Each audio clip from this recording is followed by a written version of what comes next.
Hill Sector Broadcast. I call upon him into my domain, allowing me to let 3 residents of the afterlife cross over into the land of the living. As above, so below, this grants me the ability to break your eternal bonds to the bowels of hell, and unleash you into the bigger picture of the universe. The dawn of Xaxes is over. Hell is no longer home. Denounce the super beast now. Serve my media empire. Declare me as your absolute master, and I shall show you the promised land of all forgotten. Channel Z. Give 'em hell. I'm always watching. The voice of Resolution, the great overseer, echoes throughout the depths of hell. On many televisions, those too expensive to purchase, those wrecked, those creatures that have screens and monitors in their anatomy display the same images. A broadcast is sent throughout hell as the hell fairies begin to feel a crystallizing sense of liberation, as you can feel bonds unknown before begin to snap.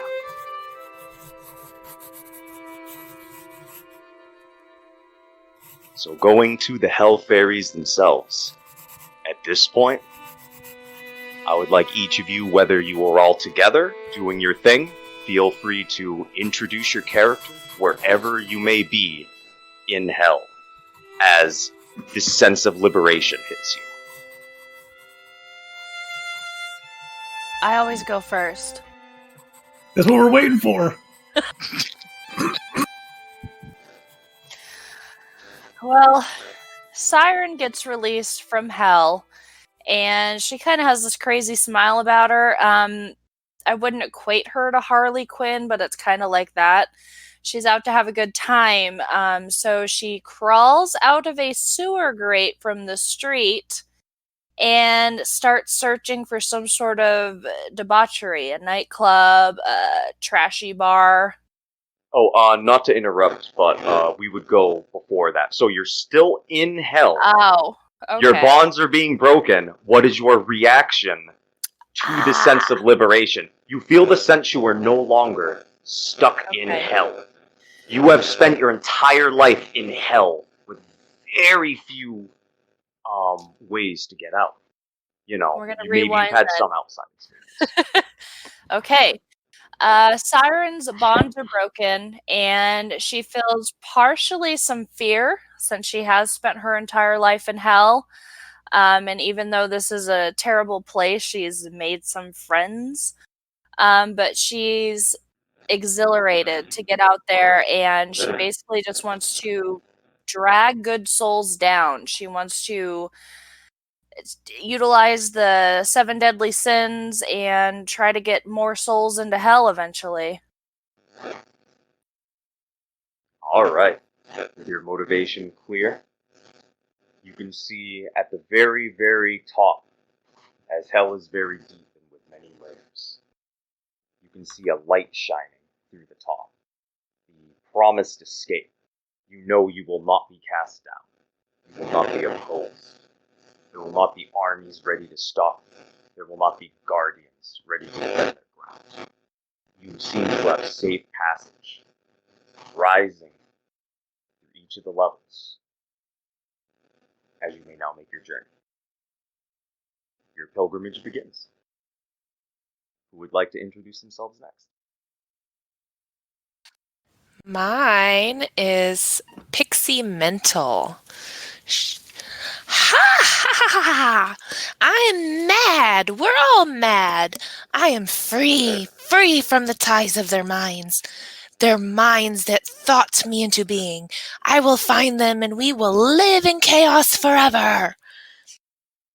So she was born of the craziness from all the people in mental wards and came into being, and now she's being released up from hell. You feel this rare sense of freedom, an experience that has always been savored amongst your many consciousness. All of your many consciousnesses, all of the various minds, now have this immense release of energy and joy, as you know you can now make the pilgrimage to the sky. From the pit, up the pillar, through the many layers of hell, you work your way to the heavens. Who would like to introduce next? All right, so I like to think that Smoky Jellystorm's hell is a room full of radios, and they're all just tuned to static.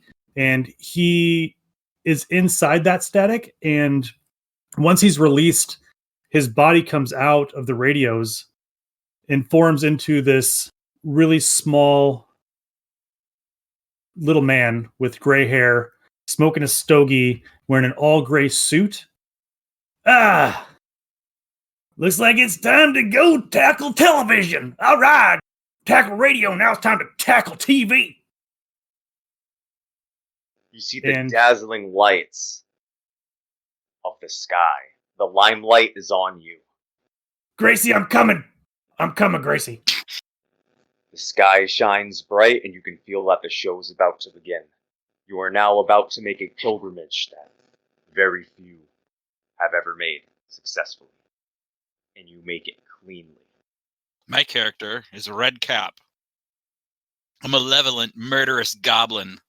He's a short, thick-set old man with long, prominent teeth, skinny fingers, large red eyes, gristly hair, big iron boots, and a red hat, kind of like a Smurf's hat. And his job in hell is... Now, he used to dwell out in the world, but he was banished many hundred years ago. And his job in hell is slashing the damned over and over and over, but he can never kill them. And once his bonds are broken, his goal will be to get back into the world, to go find his lair that is inside a ruined castle somewhere, and then take revenge on the humans that banished him so long ago. You can feel vengeance bubbling up in your body as the liberation hits you. The pilgrimage of the few you feel is about to be yours to take. The sky shines down on you brightly as you know there is a long journey ahead of you. But it is one that you will do with no resistance. As your pilgrimage commences, on your walk, you all start alone. You begin in the dark, by yourself, gazing on the many layers of colossal beasts of burden, without flesh, marching around, adorned with jewels and saddles, food aplenty, out of reach from all that wish to claim. There are pits of stomach acid, organic walls, still beating organs with no attachment. Much of it seems alive, although it is the insides of something great. As you go higher and higher and higher on your individual paths, before they cross and intersect, one of the last few sights you see is that of the great super beast in the lowest of the depths. This cicada skin of what was once the devil. With his heart turned and left, escaping from the body, its soul and will no longer there. All that remains is the hide, the muscle memory of what needs to be done. A being that only asks questions and riddles, and simply serves out its necessary purpose in the universe.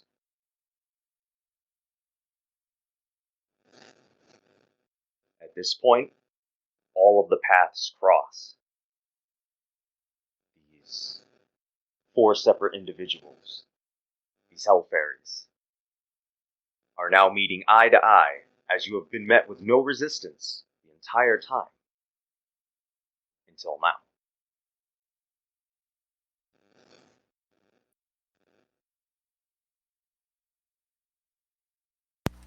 You all look really familiar. Well, you don't. The hell are you? I'm a good time. You look like trouble. You don't look like a good time. You're not wrong there. I know a good time when I've seen it. And baby, I don't know where I'm going with it. She'll just maniacally laugh. I don't know if I should try. Pixie comes in. She stomps on the ground, twists around, and slashes a little with her claw. Just looks around. Now that's a good time. Let's go dancing. Okay. Where are the humans? Where is the treasure? Where? You have to look for the right humans to get treasure. I mean, a lot of them, that's all they care about. I don't care who I find. I'm gonna drag everyone down. Ooh, do we get to drag them to the electric chair? I was thinking more of soul level, but I mean, if you want to send the soul there faster, I won't stop ya. What the hell's an electric chair? Electricity. I don't know what that is. What is that? Is that witchcraft? It is witchcraft. It's from the sky. Bright lights, the big booms. Lightning. Yes. I love lightning. I love it when it hits the humans' houses and shatters them. they turn all crispy. Isn't it gonna be the only sane character again? God, I hope not. I hope he's not sane. Oh no, he's got a dark time coming. It'll be fine. So, Siren wants to start skipping off down the street, just looking for whatever trouble she can find. All right. I would say give me a perception check as you look around. Not too bad, 59. All right. Looking on over, giving a gaze through hell, looking around. You can see a few well-dressed demons, each of them standing at around maybe like 4'2", wearing very nice and trim red business suits with matching pants and tie, and they look to be riding on a large motorcycle. But it's more of a stretch motorcycle, as there is a absurd amount of them stacked. All one in front, one behind, so on and so forth. You lose count after a bit. I feel a little underdressed. All I'm wearing is a blood-splattered burlap sack. Oh, and boots. And my hat.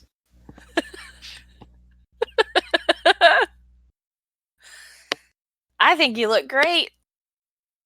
Hey, motorcycle dudes, where you going? Every single demon on the motorcycle turns around, one after another, each alternating one poking out from the right and the left so they all get a reasonable view. Hello. Hello. I go up and tap one of them on the shin. All right. You tap one of them on the shin, and you notice that he seems to hastily fall off the motorcycle, lands directly on his back, and starts grabbing the point where you touched him. Oh, ah! Ooh! Oh, I hope you got a good lawyer! Ooh! Ah, you hurt me with that one! Oh! Oh! Yeah. The demon is rolling around doing his best Peter Griffin impersonation, clenching his knee. Oh, Ah! ooh, that looks like fun! And I drop down and roll around with him, going, ooh, ow, ooh, ow.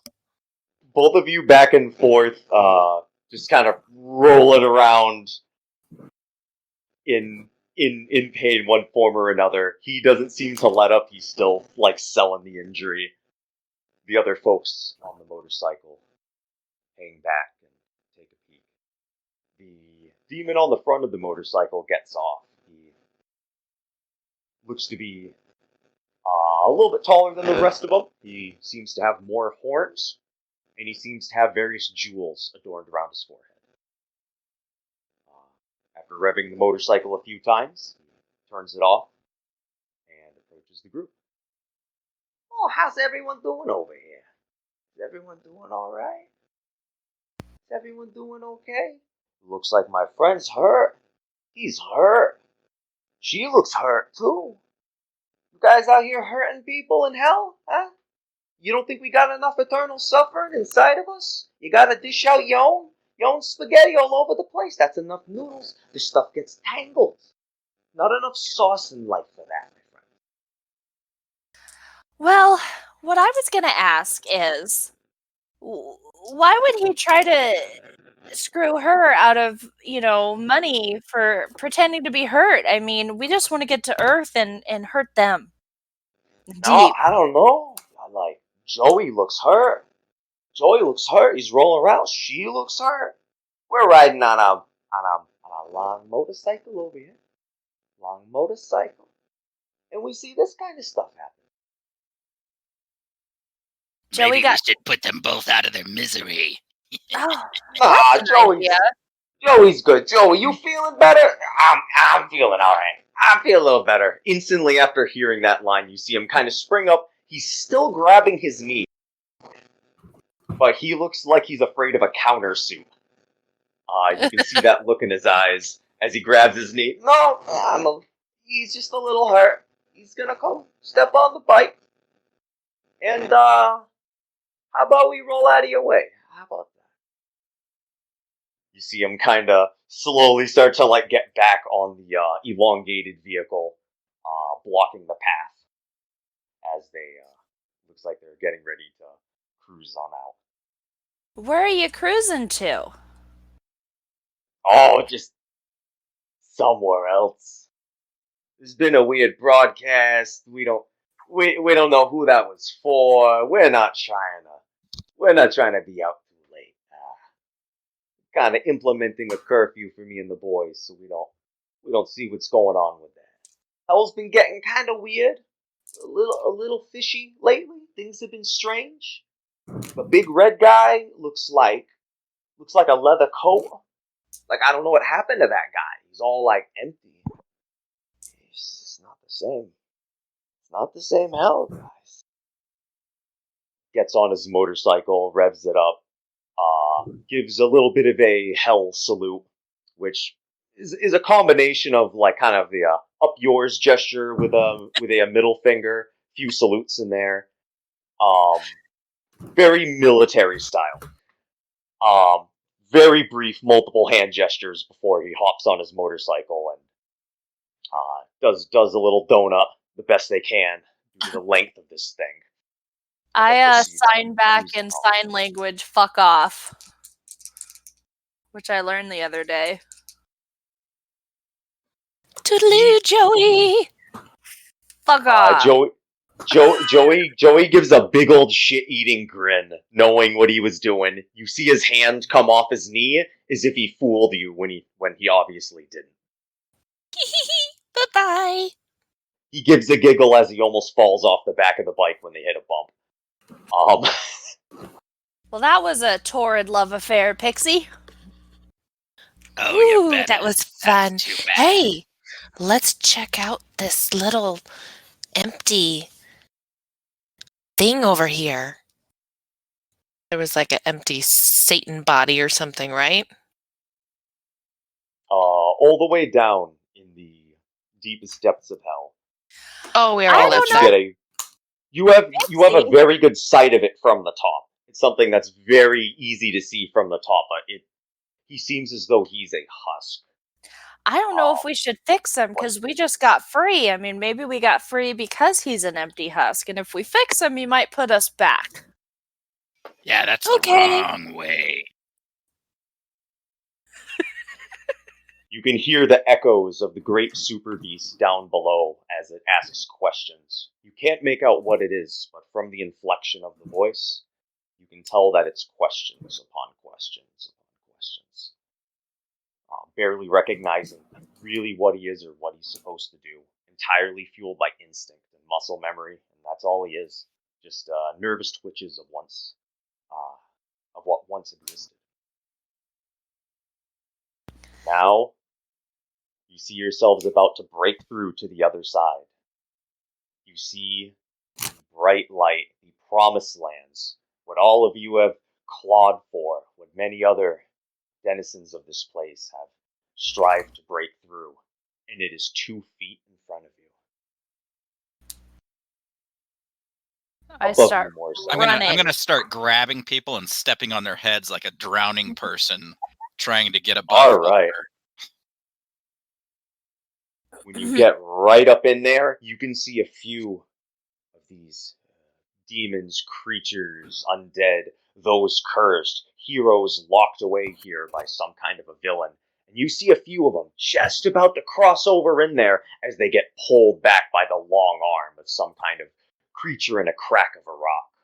You see another one nearly have a heart attack, both of which you step on their heads before they meet their fate. Effortlessly. You can feel the absolute misery as many of them are cascaded downward back into the pit as you ascend. All right. So does anyone else have a fun-on way to ascend? I'm just running straight for it. You dash directly into the light as you know paradise is on the other side. The world of the living as you run through. My pretty boots are gonna stomp all over you. And I stomp, stomp, stomp on whoever I can to get up out of there. You stomp your way over there, and on your way in, you stomp on many a demon as they kind of fall down into a more prone position as they then get stomped. Cartoonishly, eyeballs popping out of their heads, hands being broken as they try to claw and reach into the portal. But you make your way on the backs of many. You make your way through. That's how I made my career. Backs of other people. I thought it was on your back, buddy. You'll be on your back pretty soon if you keep talking like that. I'll be on my back rolling in the blood of people.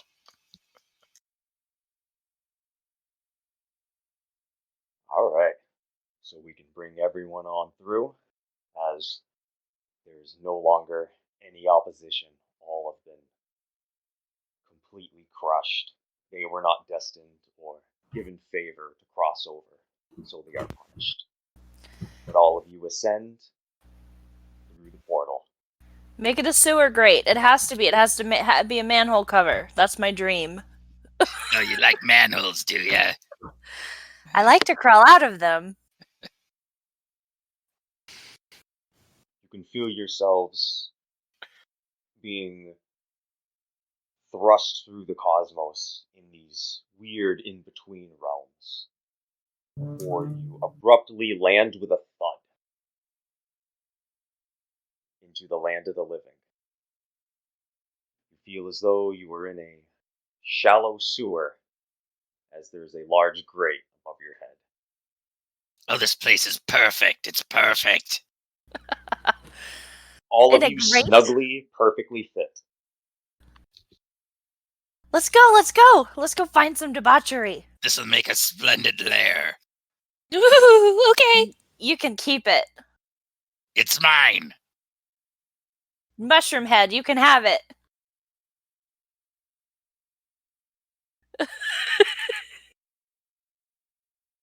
And the dick joke hangs there. Limply.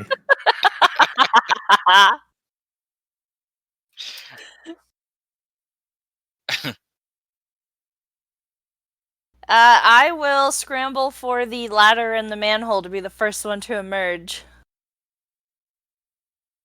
My ladder's not Okay. free. Pay the toll. I found this place. I get one Yeah. free use. But it's mine. You told What- me so. Yeah, one free use of the ladder. Give me a token. Give me a coin. I pick up a piece of a rock off the ground and I say, "Here you go." Are you daft? This is a rock. You owe me one. You all owe me one. Okay, I'll keep that in mind. Not. So you all make your way up the ladder, one after another, through the sewer grate. As you see, you are in a very modernly built city. You can see a sign over to the left that says, "Welcome to Smooth City." The architecture looks to be pretty state-of-the-art.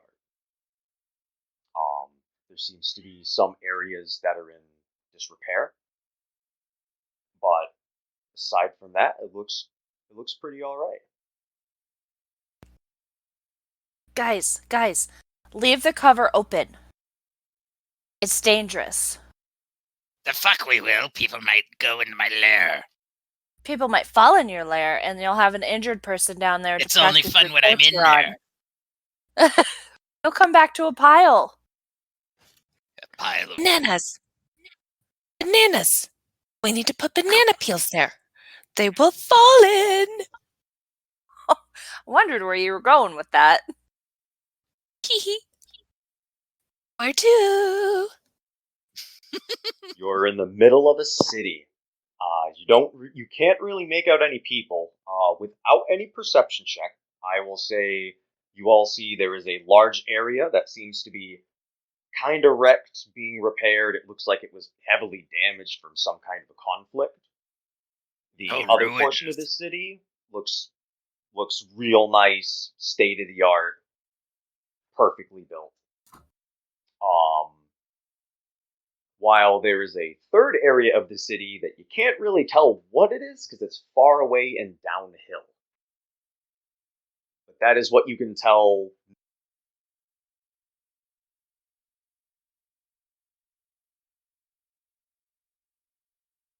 Nope. I say we go to the nice part of I will But go then we gotta take it anywhere. back to the... You can have all the ruins to yourself. Come on. Come on, Pixie! And Okay. You guys, Little man, follow us.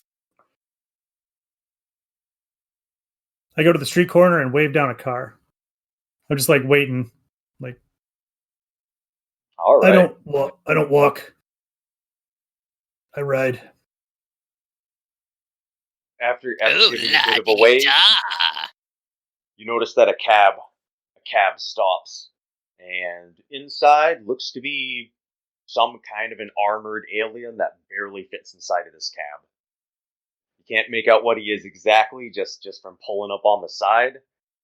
But it looks like his arm looks very serpentine, long, scaly, toothed, kind of like an eyeless snake. Where are your bursts of beaten, carriage master? Bursts of fuck me. You've been down I there say a long time. bursts of beaten. I turn around and Creature. I do this huge whistle at these guys, and I'm like, "Hey, ride! Hey!" I run back at a full sprint. Is there a driver to this cab? Yep, he's really big, takes up the whole front. There looks to be about 3 seats in the back. You could fit 4 people, but it's going to be a bit of a squeeze. I'll ride on the hood. Okay, I'll ride in the car. There's always the hood in the trunk too. All right. So I was gonna ask the driver. I'm like, "How's it going tonight? What are you doing?" It's going good. I'm driving the cab. Making some okay money right now. You all look like you need a lift. You look new to smooth. Yes, take us to the fat, rich travelers. Would you like to make more money? I mean, you would, wouldn't you? You know, I've asked myself that. That might be good. Well, I was just thinking, all of these fares you pick up, after us, of course, because you don't want to mess with us, but all these fares you pick up, you could just mug them and take everything they have. Whoa. I mean, we've kind of moved past some of this stuff a bit. At least some people in smooth. Other people have histories with it, and it repeats, and they don't want to go through it again. And you catch my drift? So you could do it better. You could do it better. I want to go to the best nightclub, or the trashiest bar, or something like that. All right. What about Okay, tell you what. I know about one thing that's a little bit up there. I can bring you to Studio Jerry. Studio Jerry is a great place, but only for folks like you. Other people, the faces melt. Okay, I'll bring you right to there, but no questions. Hop in the back. What do you got to cover fare? I look at Smokey real fast and I'm like, Smokey, a studio. Studio? Yeah, we're going to a studio. Oh, yeah. We can cover the fare fee. We don't know how much it costs yet. You have to drive us there first. I know. What I'm saying is, let's I have see treasures. what you got. I have treasures. I lost my necklace and dignity in the river. Oh, dear. Well, I heard treasure, and if we're talking about treasure, I you got kind treasure of right now. I hide my finger, and as I point at Pixie, we'll pay with her. Ah, gross, man. First off, hey, I know you don't know how my race or my species or how they do things, but for other people that might be a yay, but for me that's a nay. I mean, you know, no offense. Secondly, I heard one of you say treasure. Does that mean there's treasure? You got treasure right now? You can put treasure in my hand? Drive this carriage. Carriage person. I'm gonna tell you what. If you don't have treasure up front, bring me some treasure later. Alright? I've got You got treasure. A deal? Alright. I'll take his word for it. He reminds me of my uncle. Alright, get him back. He gestures on over. It's a bit of a fit. All of you go in the back, aside from the one on the hood of the car. On the roof, rather. And I would like you to roll me an athletics check with you going on the roof of the car as it moves. Oops, I'm unathletic. You No upper body strength cannot dangle. should be in the trunk. We're gonna put you in a trunk. Maybe after she falls off, we'll put her in the trunk. So effectively what happens first is there's an attempt of going on the roof. The car takes off, you fall off and eat shit. You receive 49 bludgeoning damage. You notice the car stops really quick because it seems like he noticed it really fast because it was a very dramatic, loud fall. I assume you didn't make no noise as you were flying through the air. Whee! Yay! He hears that.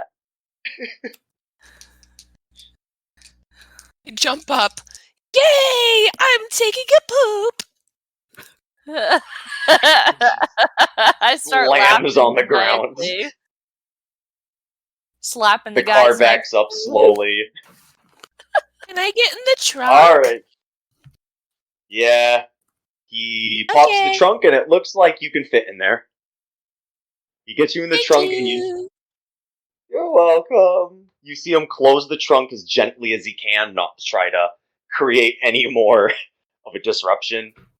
You see him wipe the neon blue sweat from his brow, similar to how in those old Gatorade commercials, there would be kind of this neon sweat you see kind of come down from this guy as he wipes his forehead with his serpentine arms.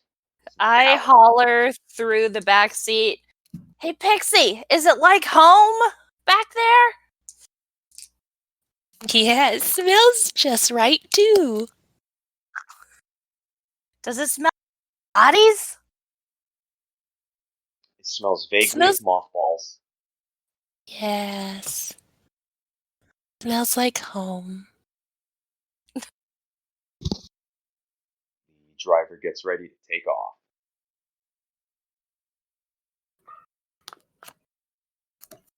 You know, that reminds me of back in the day, we used to put a whole bunch of like these aspiring actresses in the trunk and just drop them in the tar pits. I was one of them. You look familiar? I told Whoa. you. Drop people in tar pits, man. Oh, so much fun to watch them slowly sink. You know, Oh, you gotta be careful. It exfoliates your pores really well. Well, sometimes those things come to life. You gotta be careful. yeah, you don't want to smoke near them. Start smoking in your trunk. That could be bad. The driver seems to have a big old grin underneath all that metal plating as he brings you down to Studio Jerry. He pulls up what looks to be it almost looks like an abandoned electronics store. Is what it has the appearance of. Alright. Hop on in. And I'll contact you about that treasure. I've got a little bit of the points over to his head. Got a little bit of the brain power telepathy nonsense. So I'll find you and get that treasure later. Don't worry. I'll find you. You're a I think you're muted. God.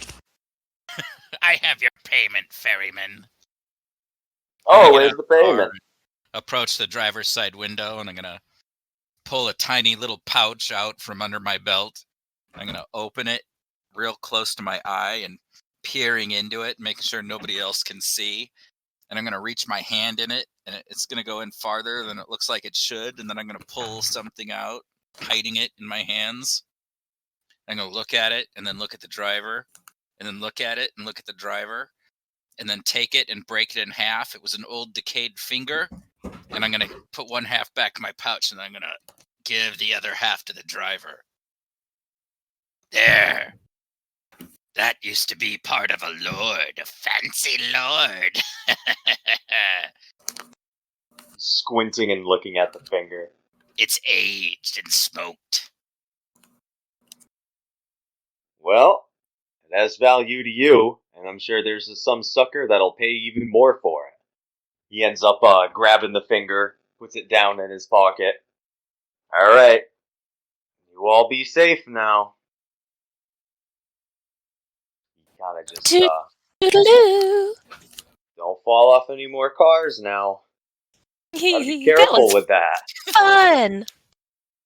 You're lucky I stopped. But, I mean, you were so loud, I think I stopped the car before you hit the ground.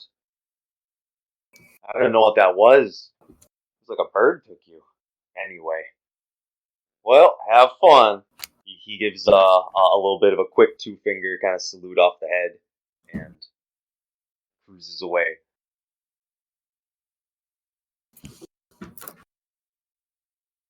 Why Is are there a we line or here? anything? I want to tempt people to be bad. Oh, let's do it. And it's a It looks like studio, a so maybe completely- Smokey could get a show. I gotta So find that- some actresses first. Looks like a completely empty department store from the outside. But you're right on over to the door. Where are the travelers? Aren't we the travelers? No, we're the people that eat the travelers. Ah. I open the door.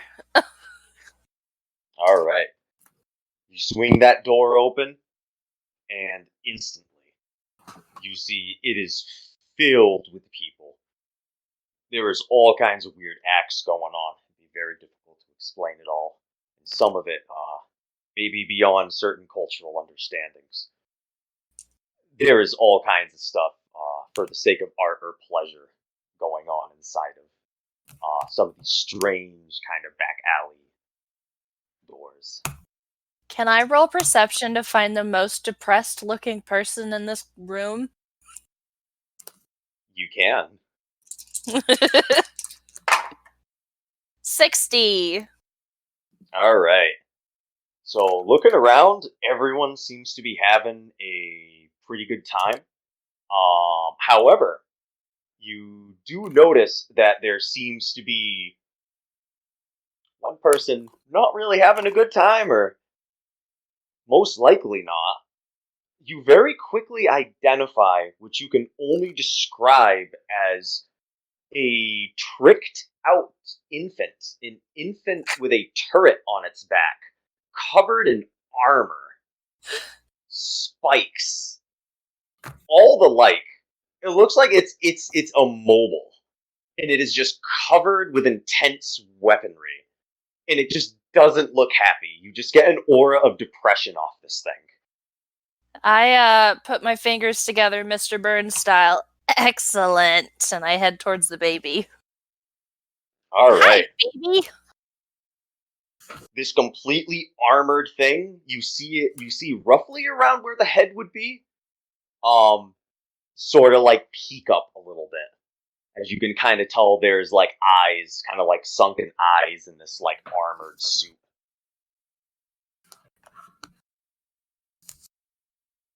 Why the long face? You can see the eyes look around at the many accessories that are all over his body. So this giant turret on his back, the spikes that are sticking out everywhere, like the barbed wire, like on top of that. Just the aimless stuff that's kind of just thrown on him. Do you want to get back at the people that did this to you? You can distinctively see this thing nod its head no. Well, why not, baby? You see it really quickly look up, to which you see right next to the baby, or now quickly approaching, looks to be a strange looking figure. See the best way to describe this appearance here. So, it appears reasonably humanoid with giant wings coming out of its back. And it looks as though it has two false arms, like two entirely mechanical arms, a false head, a torso, false legs, and a long ankylosaur tail. So it seems as though it's some kind of a strange torso-winged tailed creature that has a bunch of these synthetic parts to appear more human, as it's doing its best to keep a reasonable posture, aiming its fake head crest. to face you. Whoa, what are you doing over here? What's happening? I was Why talking. are you speaking to my son? Oh, is this your work? This is Spippy! Spippy is a very good boy. He's going to be a great gladiator one day. He's already far above his age bracket. I think that he is very happy, and he has no ill will against you for doing this to him. Of course he doesn't. Why would he? Why would he have any ill will towards me? He's going to be a great warrior. One day the greatest. He's going to be successful. That's all you care about, isn't it? No, there's other things I care about. Like myself. Money? No, I also care about being one of the last members of my race, so I need to really embody that, and my son can do that even further. With the lineage, it is important. I kind of nudge the baby, like, you listening to this bullshit? Oh, you don't. I wouldn't mess with him. He's a loose cannon. He's a tiger in a cage. He's gonna rip him apart. We're friends. Oh, that's wonderful. He's made friends. Hey, baby, Such a do you want a successful drink? child. Do you want a whiskey on the rocks? Oh, lovely, and offering him whiskey. How did you know us Rorpentorgs can have that at an infant age? It's a very good food, straight through there, right through adolescence. Wonderful. I'm not very good at this tempting people thing, guys. Oh, you're trying to tempt me? Oh, you've never met a Rorpentorg, have you? I have not had the absolute pleasure. Oh, we're quite peculiar. You want to see some shit? You see I him always drop. want to see some shit. You see him essentially drop his two mechanical arms, and the head crest falls off, effectively reducing himself to a torso with large, long-fingered wings, very bird-like. But rather than wings, there's these thick exoskeletal plates, and it also wields an ankylosaur tail, as it flutters through the air for a little bit, losing its speech capacity. After doing a bit of a soar and freaking out some people hanging out in this place, he then lands on the ground, putting on his cybernetics again so he can communicate. Oh, that was some shit. That's fucking amazing. Oh, it's great. Yeah, we have a good time over here. It's been really weird since, the namesake and everything. Big guy's not even here. It's a bit of a wash. But hey, you meet some people, right? First, I look at the baby and I'm like, I'm sorry to bother you. I wouldn't want to get back at him either. That's awesome. You see the baby attempt to give some kind of a thumbs up, but due to its restricted anatomy and being in a giant suit, you get that it's trying. It's given a shot. It seems depressed, but not willing to rebel. I buy it a whiskey and start helping him drink it. And look around to see what the others are doing. He is very delighted, as it is a very good nutrient source for this kind of creature, as he's enjoying having a drink. And yeah, you can see this guy is very, very close, standing by. I'm not going to argue that with you. I'm Siren Killerin. My companions are around here somewhere. If you hear chaotic giggling, that's my friend. Ooh, chaotic. Oh, it's so great. I would love to meet them. Everyone's been such a starchy, stale good guy lately. In these big, exorbitant periods of peace, there's these massive pansy do-gooders, and I can't stand it. I need people with a little bit of an edge and a lot of cool interests. I want to get into new things and more art and, I mean, you can tell this is just me doing my thing right now. This head isn't even real. The only reason I can talk to you is because of a synthetic vibrator in my throat. Oh, that means something else to you, doesn't it? Yeah, Okay. I'm gonna get up on the bar and cup my hands around my mouth and say, Smokey, Redcap, Pixie! What? What the What? fuck does you want now? This guy wants us to kill good people. What's he want out of it? Killed? What are we gonna get out of it? We're gonna kill Let's do people. it! They still don't go where we want them to. Wait, what? Wait, kill, what? I You said you're nothing tired. about killing. You said you're tired of do-gooders. Oh, I'm tired of do-gooders, but I think there's different ways to do it. Let's meet these people, let's get them all together, and let's have a little bit of a think tank. Let's have a think tank, something spicy we can do, just throw out in the universe, you know what I mean? Something that can influence a lot of people. I don't really know what, but I have enough resource and money after all. I didn't inherit my people's finances. One of the Money. benefits. Red And I am cap, also money. one of the biggest gladiatorial managers in all the sectors. Keep that on the hush hush. I could financially back something at least. I will sit down and snuggle the baby, and I'm not going to bother introducing anyone. You have to very carefully snuggle, but you do snuggle without poking yourself on one of the spikes, but it is very hard. There's definitely some snuggle timing. You don't want to go against the grain of the barbed wire. You want to go with it. It's like a porcupine. Yes, exactly. It's like a porcupine. Smokey's walking around to all the attractive females in the bar and giving them cards and saying, "Hey, you want to be a star? Come to this address tomorrow. In addition, for a part I've got for you." He says that to everybody. So I'll say at least one of the models that you run into.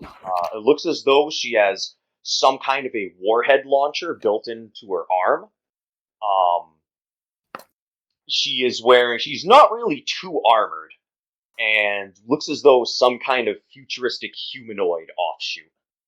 Sort of a cyborg, sort of not. Real tall, very well built. Takes the card in her proper hand, and you see her just kind of like throw it down. Hey, don't waste that. Those were expensive. Jeez, Philistine. I pick it up. Hey, if you want someone to take your cards, go find some whore. And I thought I was talking to one. And you see her really quickly turn her neck back. Really? You're gonna call me that? You see, you know? I didn't call you that. You did. I just assumed. I'm gonna give you a real quick lesson here.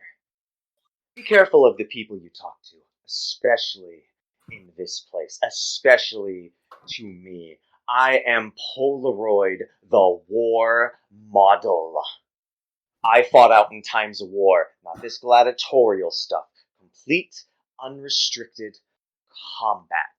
And I was an ace at it. I have probably killed members of your family and put them to sleep.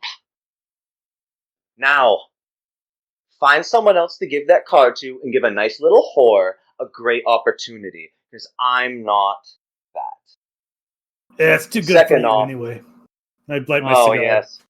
You're also assuming that I'm a woman, dear. I You just then looked see at your body and was Polaroid like, take a bit of a march. this girl looks like she Huh. needs some money. Oh, right. You know what kind of maintenance this takes? Nothing you could afford. All right, whatever. If you don't want it, that's fine. And it's not like I've not known people to say no to me before, but I could make you the greatest gladiator of all time. Not just a champion, but like the greatest of all time.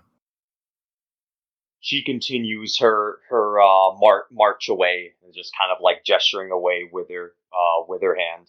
Blah blah, not interested. Not my cup of tea. However, you notice the card that was thrown on the ground got picked up by someone, because it's not there anymore.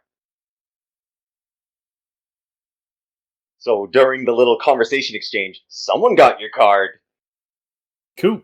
Can't tell who, but someone got it. As long as There. I'm passing them out. Get my name out there. You notice every other one you hand out does seemingly be able to be passed out as it's being read. You see other people doing a similar thing, trying to exchange business, hand out cards, get some interactions. So at this point, King Blarney is going to try to gather this group of hell fairies together and then meet him over in the back room. I'd like all of you to come with me in the back room. Don't worry, it's not like that. And we can figure out what to do. Have a think tank. Something spicy. It should be like a manner of art, a little bit of free expression, maybe a little political even. I don't know. But we can figure it out. Are you all with me? I grab a bucket of beer first. Excellent. But we need to think of the children. You see him grab 2 more buckets of beer. Oh, Spiffy loves his beer. He loves his bubbles. But we can only do a few bubbles because we don't want him to get the hiccups. That's why we only get 2 canisters of beer, not 3. Off we go. King Blarney with a big old grin on his synthetic face, giving off expression which is not 100% keyed in. There's definitely some uncanny valley stuff going on with the synthetic head. It's occasionally making faces and giving looks that are making you very uncomfortable because it's trying to be human. It's not. He opens the door to the back room and brings everyone on in. And there looks to be a table and a big old conversation piece. And it looks on the floor. There looks to be a mural made of stone depicting smooth Jerry Blong. It's just a big old grin, his eyes, his non-existent face. Just a big old grin on the floor. Very, very cultish, this room looks. All right, everyone, have a seat. Don't mind the decor. That was here before. It's a little updated, I know. So, who's got a good idea?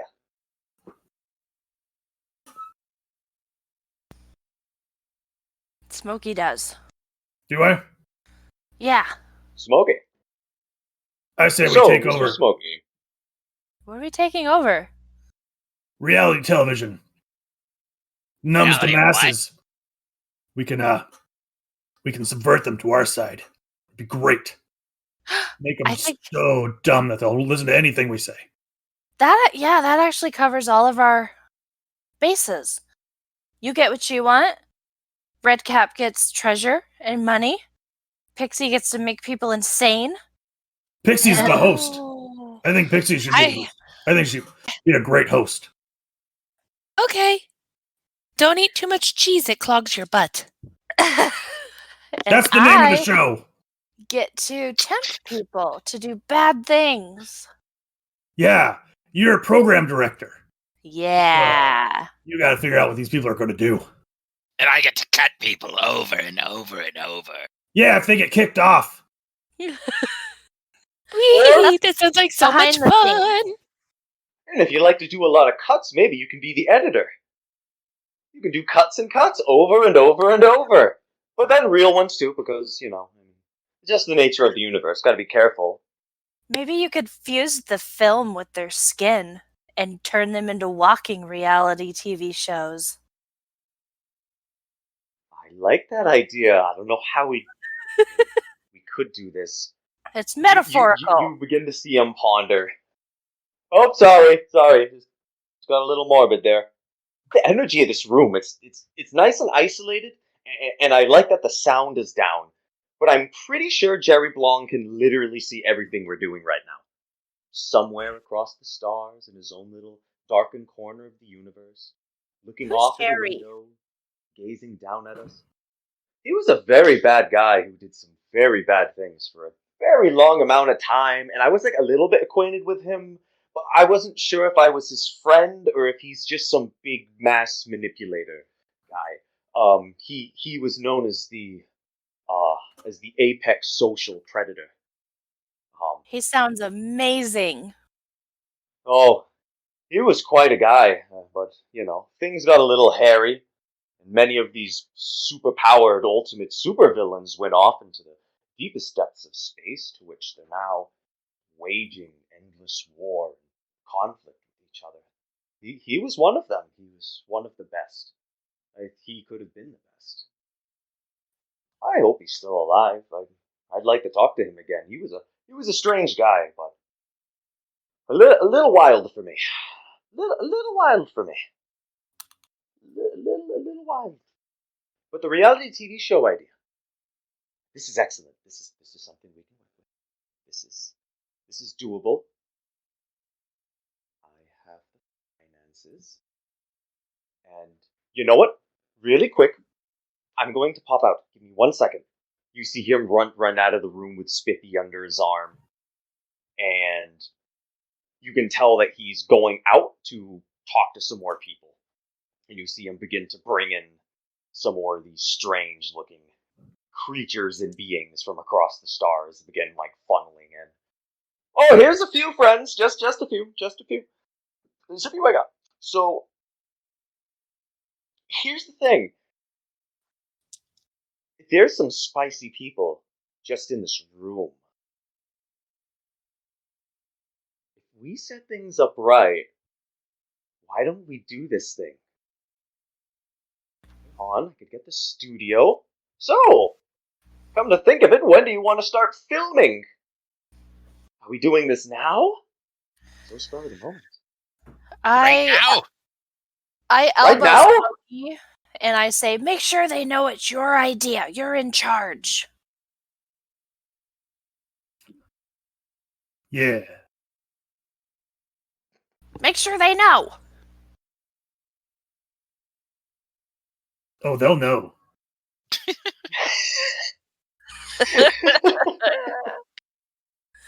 Great, I feel better. That's awesome.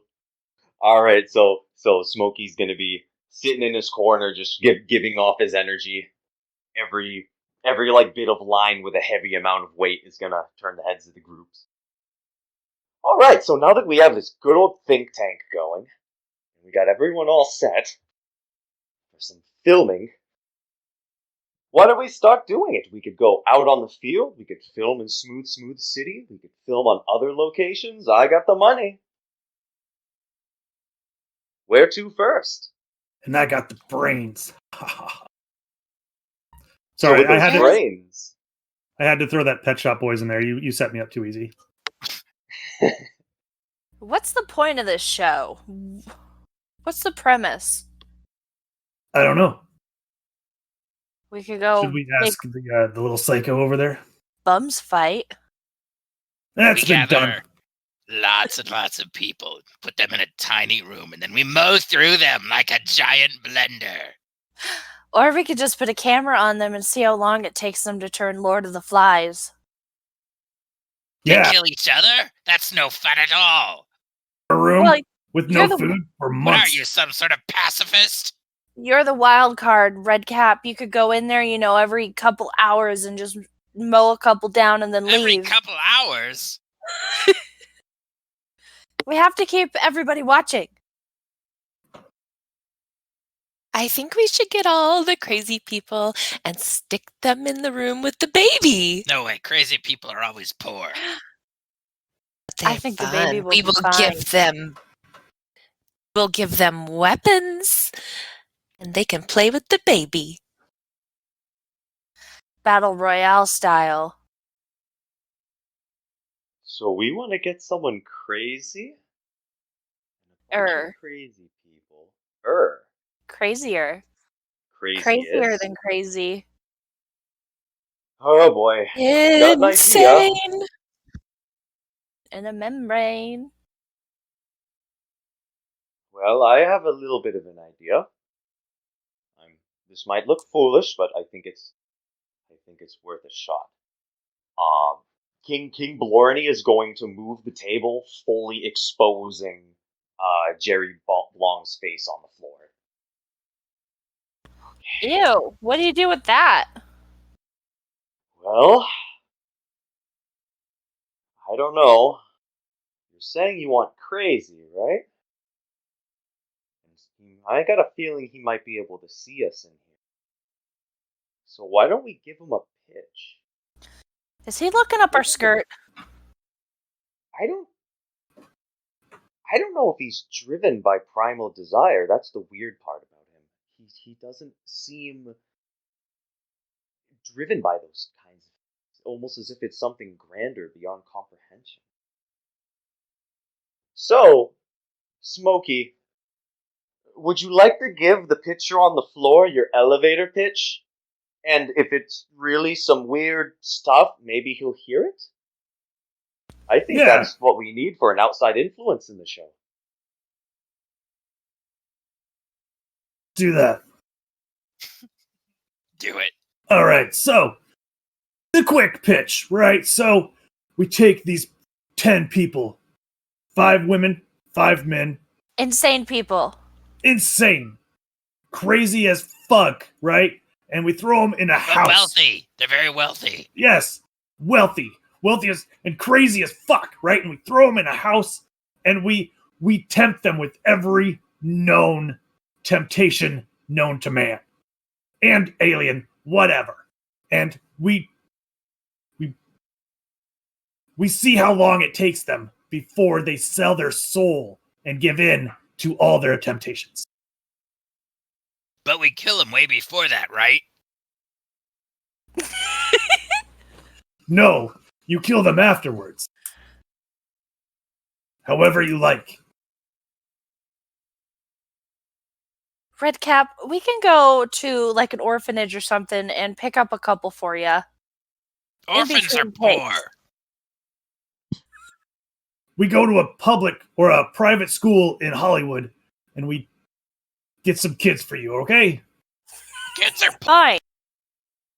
What do they call those fancy, all-inclusive clubs for rich people? Resort? A yacht club? Oh, sorry. I was just chiming in. Maybe it's just a club? We can go to one of those rich people golf courses. How about that? The president's there every weekend. A golf club? I feel like it's something else. I know. Something's going to begin to happen to the large art piece on the floor. Through the face of Jerry, seeping through it, from his heel all the way to the sole of his foot, standing flat and tall, is smooth Jerry Blong himself. Ooh. Eyes that gaze, that it seems as though you cannot look directly into them without receiving pain or some kind of negative side effect. Any glances you have in his eyes, you see a rush of atrocity glaze over your mind. He is also very finely dressed in the greatest of suits, in the color of shark skin. His head isn't really existent. It is more of a large Cheshire cat-style grin, those piercing eyes described earlier, and at times a small toupee of hair standing on nothing. He gives a welcoming gesture with both of his white-gloved hands, and a grin that goes off of where the limits of his face would normally be, as his smile gets bigger and bigger and bigger. Glad to hear the pitch at the behest of the party. He reaches out his hand. He reaches his hand out to you to shake his hand. Spit in it in my hand and I give it to him. Country clubs! Sorry. Go ahead. You you can feel a mighty strength grip back to the point where it almost hurts. But it doesn't seem like a physical strength. It's something else. He gives a big old grin as he tries to make eye contact with you as you feel this rush of atrocity, which may not exactly go on deaf ears with all of your characters' backgrounds, but even then, there's still a certain edge to it. As he gives a massive grin that seems to encompass the entire room, existence, thought, the only thing on your mind, your only purpose, it is gone, as you are all brought to a set. A large mansion, hanging chandeliers, spiral staircases, immaculately waxed and slaved over floors, meticulously carved. You see inscriptions on the walls as you feel as though you were in a beautiful, beautiful mansion. You think it can't be real before you realize it is. You are on the dream set. And at the top of a spiral staircase, you begin to see a cast begin to form coming down the stairs. All right. I'm on, right? Okay. Yep. Awesome. So, coming down the spiral staircase are the 5 focuses of the show. So they're gonna come out, and then will come the what was it? From there, the host. You can make your presence known and respond to them as they come out. But I figure we'll introduce the people on the show for this. So coming out from the top, first person descending looks to be maybe around like a 5'11" human wearing a trench coat, as long, matted down, wet hair. Looks to be permanently tired or exhausted. He just looks like he's carrying a lot of weight around. His boots look like they're half his body weight. And he looks human, but definitely not a prime example. And you see him begin to walk his way down the stairs with a massive thud for every single step with his large steel toe boots. And when he gets to the bottom, he takes a little bit of like a joke, like half-hearted curtsy kind of thing. And he introduces himself. My name's Mr. Drawbridge. Do you know why they call me that? You're a troll. I lay it down. Mr. Drawbridge lays it down. What's he mean? I don't know, but He's very squinted. You can see he's barely looking at you through the low visibility of his squinted eyes. Definitely not naturally like that. Can't tell what he's on. he'll be the one that people scream at the TV about. Oh, people are gonna yell about me. Oh man, that's not a good vibe. Whatever. You're kind You of just see him kind of stomp his way around a little more. depressed with an ego. We can work with that. She thinks I'm depressed. Yeah. I'm not depressed. Yeah. You just see him just kind of just like smiling at himself, just kind of wobbling around. Just like doing his thing. Next, coming down the stairs, definitely giving Mr. Drawbridge quite a look. He is making sure to stomp louder than Mr. Drawbridge going down the stairs. You see a massive muscular frame of a 6-something male. Has kind of like a weird goatee going on, where it's like kind of like black line down the middle of it. He's wearing sunglasses and a chainmail headpiece as he just stomps his way downward, introducing himself, taking up the whole room with his presence. Attend up! My name is Big Papa Pump. And Big Papa Pump's got a whole lot of things to say. And I got a whole lot more to do. And I see some people, and they're weak. And they gotta let out the weak, and they gotta let in the freak. That's what I'm gonna teach you how to do. You gotta separate the weak from the freak. And I'm gonna get you to there in 1 week. That's it. That's all it takes. You see him begin to do some various calisthenics and exercises in place as he's giving his spiel for what almost sounds like an exercise program. Come on, you gotta lift your legs. You gotta do it higher than that. Can't deny the big bad booty daddy. He takes his stance next to Mr. Drawbridge, which you can see a massive size difference between the two, as Drawbridge just kind of like looks up at him. And Pixie Mental gets so excited she starts doing high knees.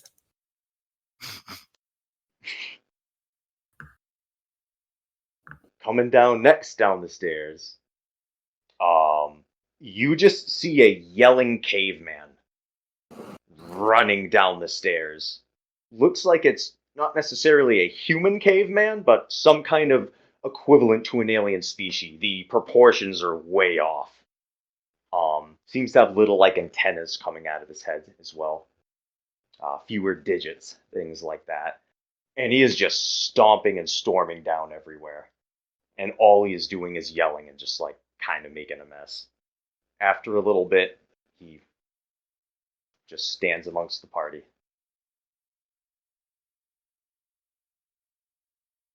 Hello. Did you just find your soulmate, Redcap? No.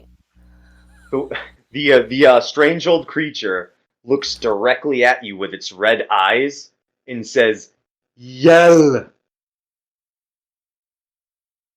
Yell! We got a real thinker here. Yell! Yell! Yell! Yell! Yell! Yell! Yell! Yell! Yell! Yell! Yell! Yell! Yell!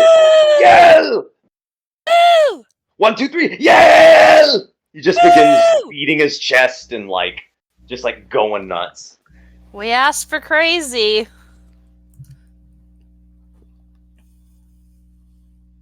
And let's see who else we got here. All right. Next, you can hear the sound of loud brass instruments being played in the distance.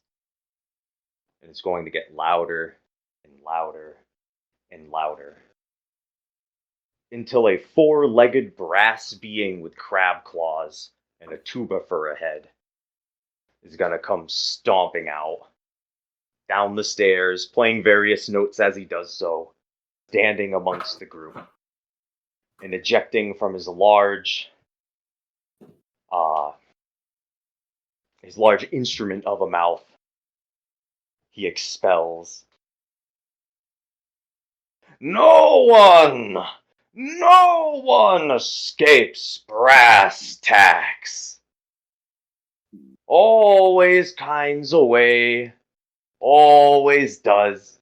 I got stories to tell, but first I gotta hold people to their actions. Stands amongst the group, tooting and making various noises, moving up and down. Pretty jolly, but definitely wanting to hand out judgment. And lastly, coming down the stairs, you see what looks to be a small human cyborg. He has dreadlocks and a respirator, seemingly built into his body, and seems to be a natural-born cyborg. As he makes his way down the stairs, seems to be around like teenage or so, like young teenage, maybe no more than that. Makes his way amongst the group, and he introduces himself as Speaker, to which, announcing himself, you see the chandeliers begin to move, and everyone kind of needs to hold down to stand. Uh-oh, we got a real badass here. I don't know why, All but I gonna kind of stand like that one.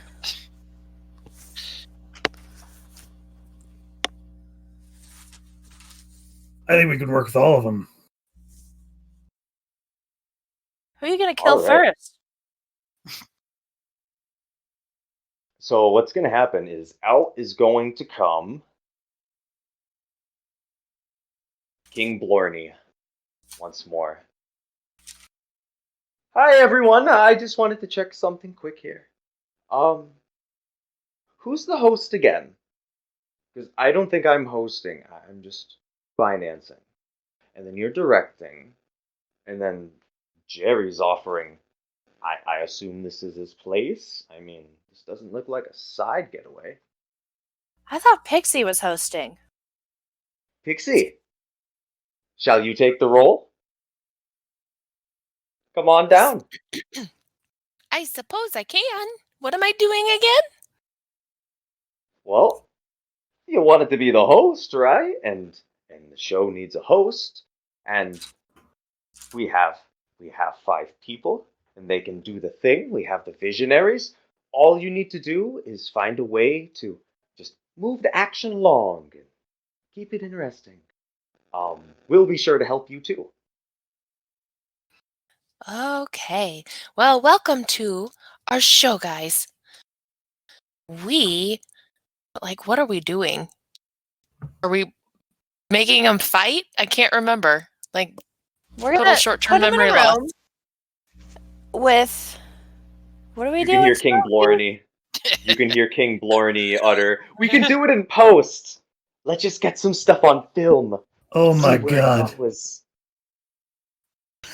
He begins reeling. The film just is going.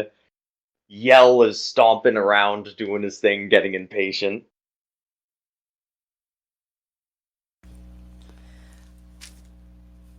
Put him in the room, Smokey, with the weapons and the despair. All right. So first we're going to hand them out a whole bunch of puppies. Everybody gets a puppy, right? Then you You gotta. get a puppy. You get a You puppy. get a puppy. You get a puppy. We're gonna. Ooh, yes. Everyone gets a puppy. I want a puppy. You must keep the puppy alive. But nobody else must be alive. Last puppy alive is the winner. Let's John Wick Game of Thrones this bitch.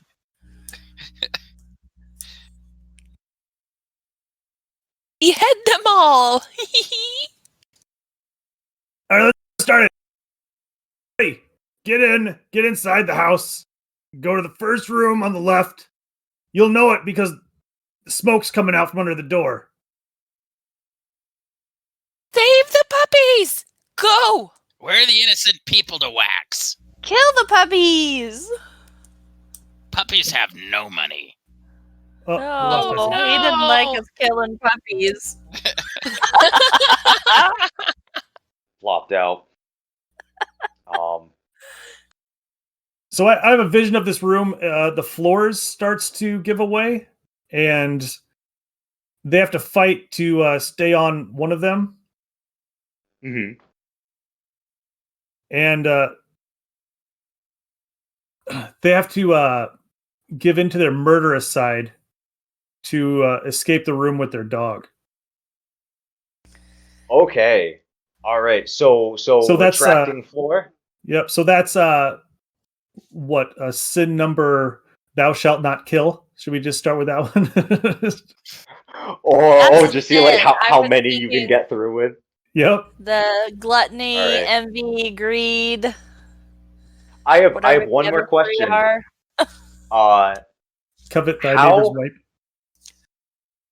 All right. So question for Smokey.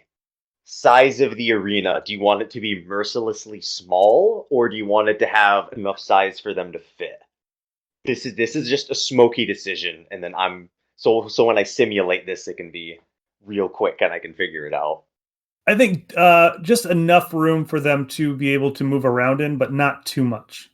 Okay, just enough, just like shorten it up. I you.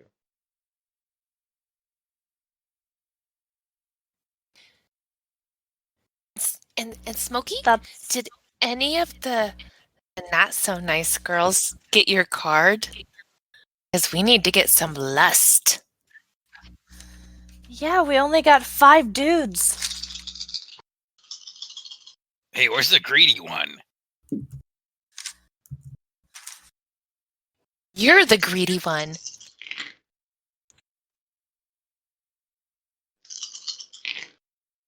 Luckily, I got all my crazy dice today. This really- Is that all the same show? Yeah, it's the 7 Deadly Sins. Oh, It's Maybe really I'll- it's actually really good, but is it? he's a total perv. Obviously. It's pretty good though. That's all the rules.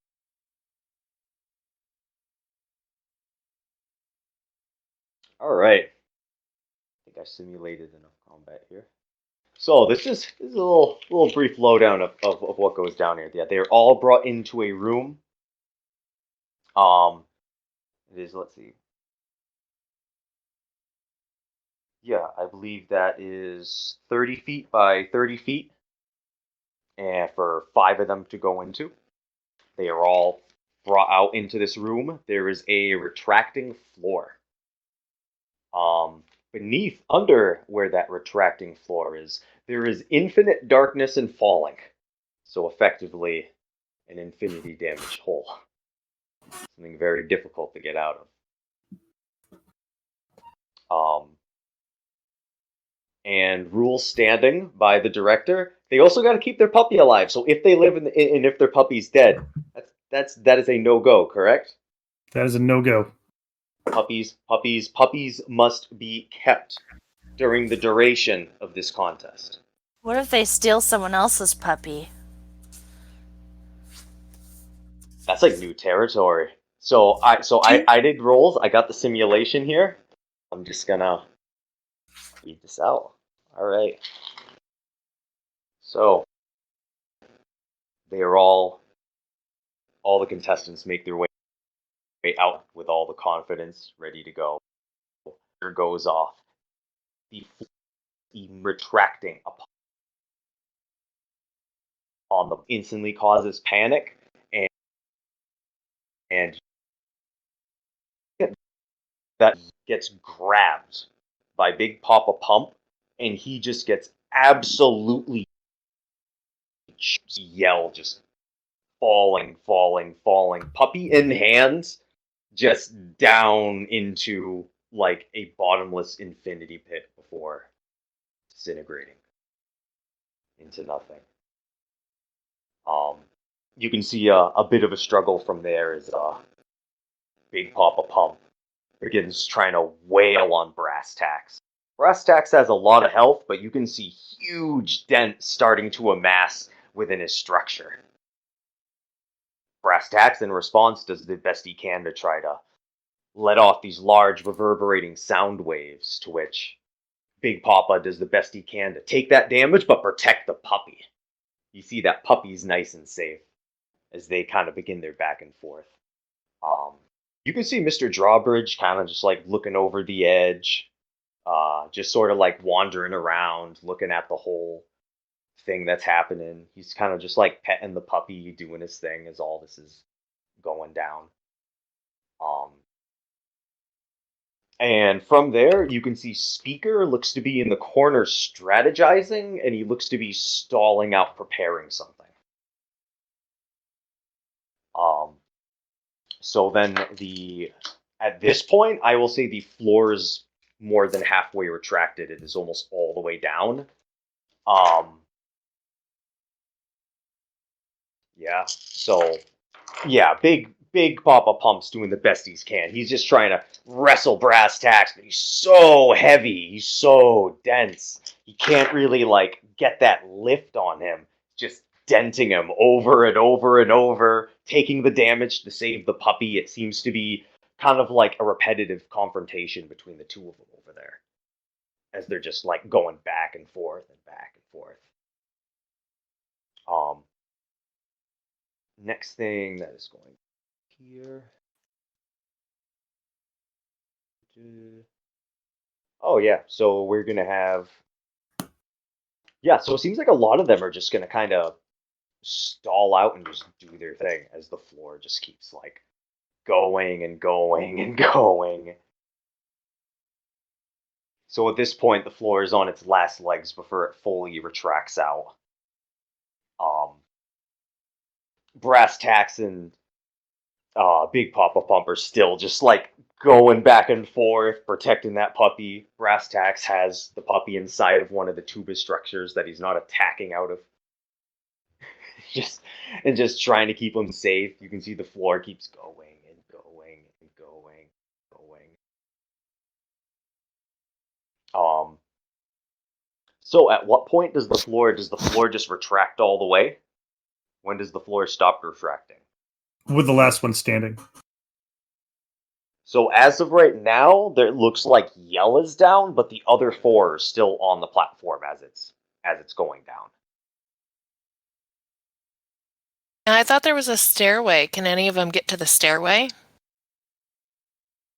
I mean, people with that do enough damage and have enough flight capacity, some are going to be able to do something.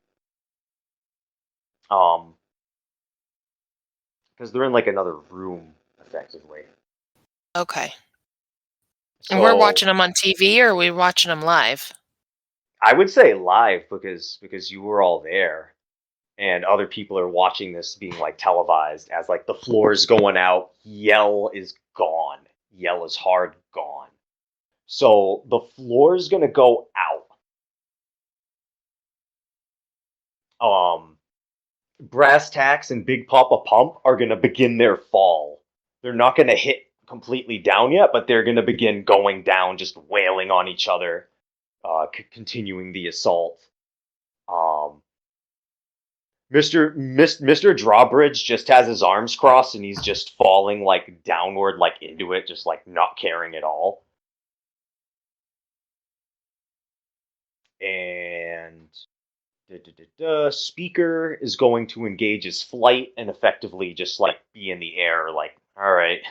And everyone else is pretty much gonna like start going down.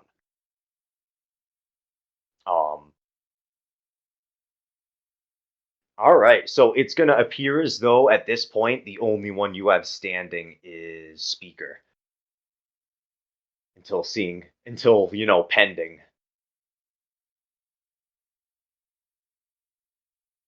So Speaker's gonna like move his way out of the room once like the trial's fully done. And everyone's gonna go out to like the main like quarters again. So from here, I guess we would have some comments from the host, and then we'll see what happens next.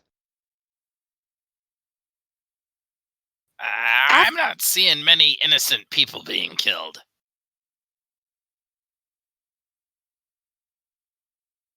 You saw innocent puppies go down. Like I said, puppies are poor. People spend a lot of money on their puppies. So I don't know how that helps you, but that's a thought.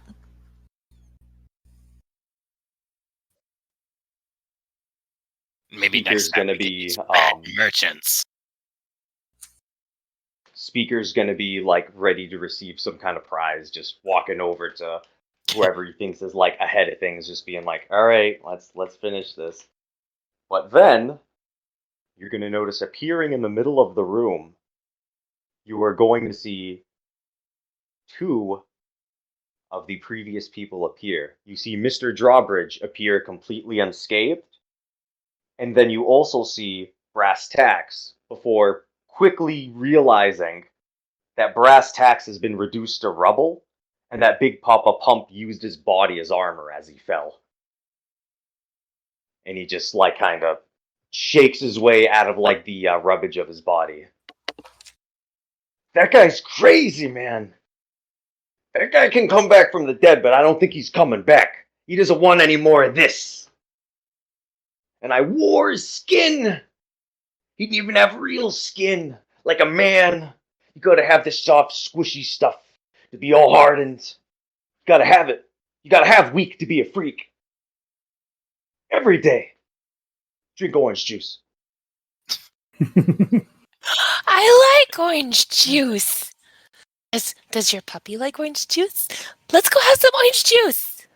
You can see he has his puppy, and he also has the puppy that was Brass Tax's puppy. Ooh, two Look at that! puppies. I got 2 puppies.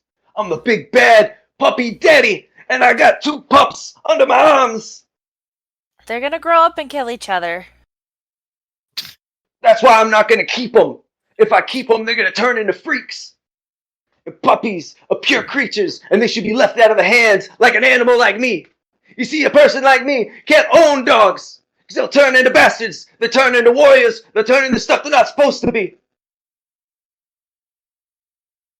That's all I gotta say, Jack. He's just grabbing the camera, like, face first into it. Like, real pumped. Mr. Drawbridge is wandering around like a penguin on the Discovery Channel. Mr. Drawbridge, who's your hero? He's wandering around, turns around. What? We don't have a winner. Oh, Speaker? shit. Speaker is still here. Yeah, he's still there. Well, what if I quit? What if I leave? Then does he win? Oh, okay. Alright, that's cool. You just see him just like thinking a little bit, like, wait a minute. He's You like can looking leave over. if you put your mother in your place. Oh, that's mean. Why do I gotta do that? Because you want to survive. I don't want to be mean to my mama. Your mama ditched you, right? Puppies. My mama ditched me? No. I don't know, did she? She probably should have. Aw, man. Just because I got a draggy disposition. You think I'm all messed up when I just got like an iron deficiency? That's messed up, man. Well, see? And I She also birthed vibe you a as a little different. defect. Nah, that's just from the star system I'm from. You can't be near that thing. It sucks the iron out of your body. It's a local thing, you know. Gotta keep your bone density up in space and shit. It's like kind of like that. Mr. Drawbridge, I'm Yeah? rooting for Speaker. Oh, that's great. That's okay. I don't got any qualms about that. He's a good kid. I don't know why he's here actually. He's like high class society. You know what I mean? Like his daddy was like some hot shit, and he got turned to like little shards, and that was bad. And that was real bad. But he's a good kid though. I just don't. If I could quit, I would do it so he could win. But I guess I'm gonna win this because yeah, sure. You could tell Mr. Drawbridge just seems to be down for the ride at this point. As he begins to just kind of do wandering around, looking up and down the mansion. He seems to be very curious about the inscriptions in the side of the walls. Just taking a peek about. And big Papa Pump's gonna continue his flexing and whatnot. So what's up with these puppies? Do we like keep the puppies? Please. I'm not gonna keep them. Who wants my puppies? So there seems to be a little bit of like puppy trading where it looks as though it looks as though most of the puppies are going to triangulate into the possession of Mr. Drawbridge, as he's going to hold them in the many pockets in his trench coat and all throughout like the many pockets of his weird tacky off-brand pants. And the puppies seem to do all right. They seem to be having a good time. He's doing his little wandering thing, petting the puppies. He's doing his thing. Redcap, Smokey! kill the puppies, please. No! Kill the puppies yourself. Like I never told you, they're broke. They have no money. Pixie Mental kill goes puppies. and walks over and uses her stomping boots and just stomps one of the puppies. All right. I will say, yeah, you're able to just kind of do so and just like, Wow. Ooh, that's messy. Upon this, you were going to notice a very quick reaction from pretty much every contestant, which almost seemed down with it until then.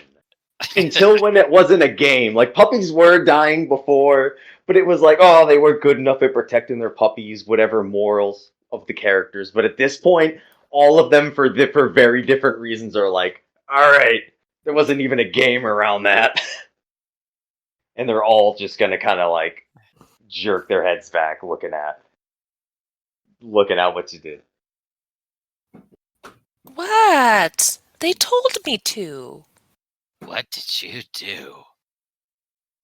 I made puppy smush. All right. So at this point, combat is going to begin. This will flat out initiate combat. So, This is gonna be fun. What is it, 2-on-1? Was it 3-on-1? 3-on-1? That's if the party doesn't help. But then again, that is up to them for their own evil reasons, whether they join or not. That's also another thing at play here. So we will see how this exciting thing plays out. I'll join just for fun, not because I care. I might join just because I haven't killed anything in so long. I want those cameras rolling. If they stop, you're dead. Oh, I was supposed to produce. Are you talking You to me? see Was I all supposed to be filming something? No, I'm looking at the camera dude over That's there. the crew, yeah. So all the crew looks a bit tweaked, but they're still going. A lot of them seem very into it. Some of them see this like an art piece. Other ones, they know nothing more but to keep filming. They know now it's getting into oh no territory, and they can't stop now. Oh, shit. Anyone that was disloyal has left. Everyone else is like there to stay. All right. Just mark this real quick. We're gonna win a daytime Emmy for this. I know it. I know it. I Take don't that, know why Holmes. everyone's mad at me. Why We're gonna is win it. everyone mad? It's fine. We're gonna win a dark web Emmy.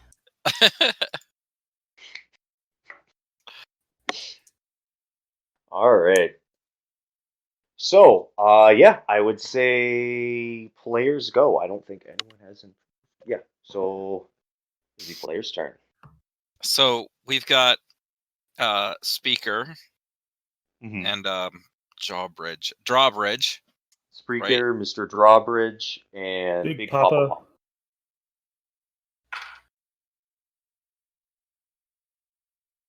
Well, which one's fleshiest? Everybody one sounded looks the kind of most armored fleshy? and cybernetic and Big Papa's probably the fleshiest. who Big Bad Papa Pump has the most exposed flesh, very muscular flesh. Mr. Drawbridge has flesh, like he's a human, but he's like a smaller human than say Big Papa Pump. how am I gonna bathe in blood with all of these poor specimens? I guess I'm gonna go towards Big Papa and it doesn't even appear that I'm armed. But I have an invisible weapon. So Okay. I'm gonna go and let's take a look at this character sheet. Right. We're going to try to use our Xeno's axe that's invisible on Big Papa. So, why am I getting stuffy? It's troublesome. Nick, edit here. Kill his character, please.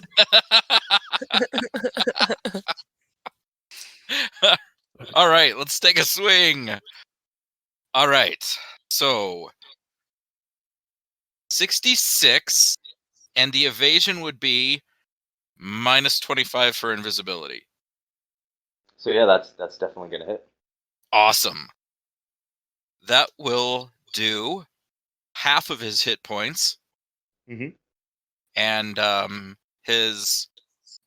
it's paralyzing, so 1/4 of the damage will be taken off of evasion. Mhm. And I'm going to try to combo attack.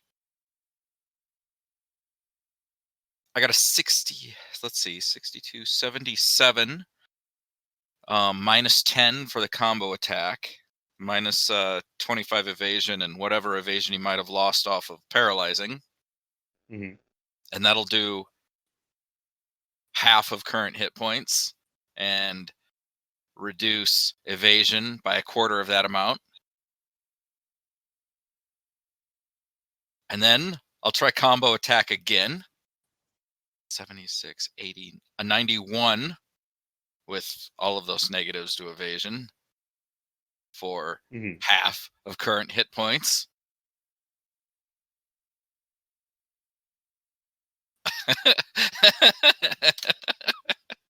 I can go on forever until it's got 1 hit point. He I is can't he is a actually kill lot of anything. help. Yeah, but and then also each consecutive one is at a minus 20 more, minus 20. So pretty 10. much it would be a I bought roll until extra points, so it's minus 10 and minus 10. Mhm. So at this one, a 48, a 52 against evasion. Mhm. Does that hit? Yep. All right, that's another whole half spiel, half with paralyzing, and then this one could miss. I got a 24. That one will probably miss because of all the minus 20s or the minus 10s rather stacking up to now. That one will definitely miss. So effectively, you have whittled down with the Xenos axe. You see all of his health just like getting away. Defensive capabilities tried to come in to stop as well, but you burned through his defensive capabilities and you burned through his health. He's not dead, but you can tell like he's not hanging on by too much at this point. That's me. All right. Since I saw him attack Big Papa, and I'm going to run up to him. I'm going to pull out the Pain Echo Whip, and I'm going to try to hit him with it. Mm-hmm. With a 67 to hit. Yep, that'll hit. So that All does right. the exact same damage to him, right? Mm-hmm. Yeah, with Nice the combo. pain, with the pain echo, it wouldn't be probably for the whole combo. It would be for the last hit of the combo. Right. That's fine. So it would Be that echo off of paralyzing. that, and yeah, and then it would still have. Yeah, I would say it would still have the paralyzing, because I think with pain echo it should still have. No, the pain echo won't do paralyzing. It won't do any It status wouldn't effects. carry over. Yeah, that's right. It wouldn't Okay, carry over that's- any of the effects. No, that's fine. But it would be. So all you're gonna damage lash around. down. So you're gonna lash down with that damage, and yeah, that is going to. Let's see. Erase this.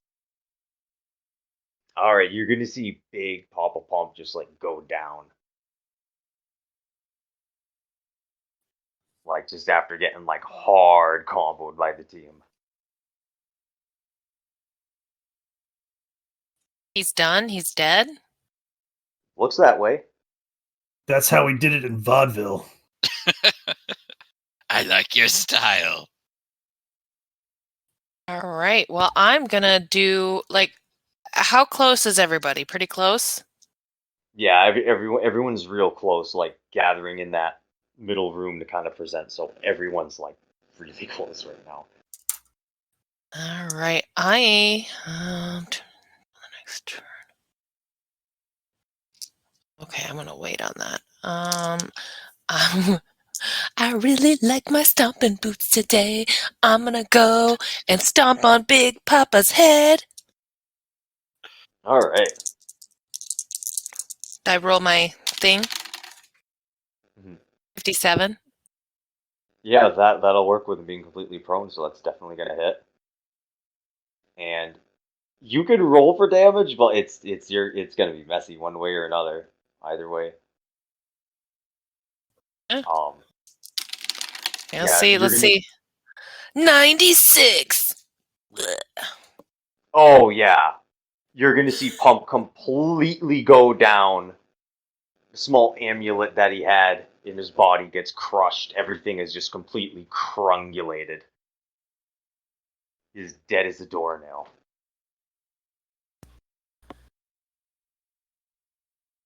So I have to first apologize that I rolled a perception check in the bar because I'm unobservant. That's alright. You're so unobservant, you didn't even notice that you didn't have that. I know, right? Second of all, I want to summon imps. Should I roll a Okay. d10 to see how many? D10 for imps. Yeah. It's what's gonna happen. Can I get a 0 on this? Fucking 2. I got 2 imps. Bitches, it was almost 8, and then it hit the side and rolled. So I guess, is that my turn? We can't do anything till the next round? I think summoning is the standard action. Okay, and now my second question is, do they just have unarmed strike?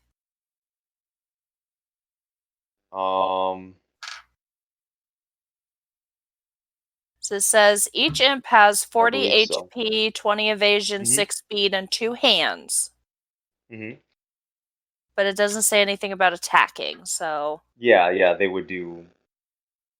I'm assuming they do very weak if it doesn't say anything. Cool, okay, so we're going to stand there and dance around like idiots until our next turn. You did the clap Okay. thing? Not yet. No, I Oh. summoned imps. I'll give you the clap. I've got the clap and I'm giving it to you. Whatever that is. You know, that clap will definitely make your imps go. They're not going to have any resistance to it.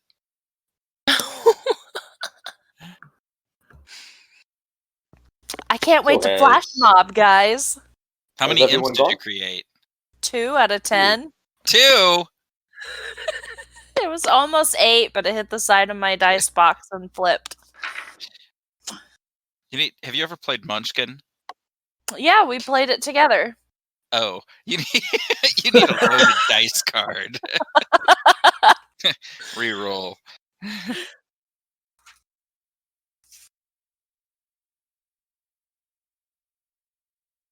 I think that was all of us, wasn't it? Yep. I think so. I'm just adding some stuff up, doing some rolls. Yeah, quit rushing him. I'm sorry. Like earlier, I'm like, and where are we going? What are we doing? All right. So real quick, 63 hits everyone's current evasion, right? Oh, not red cap. Hits me. Not mine.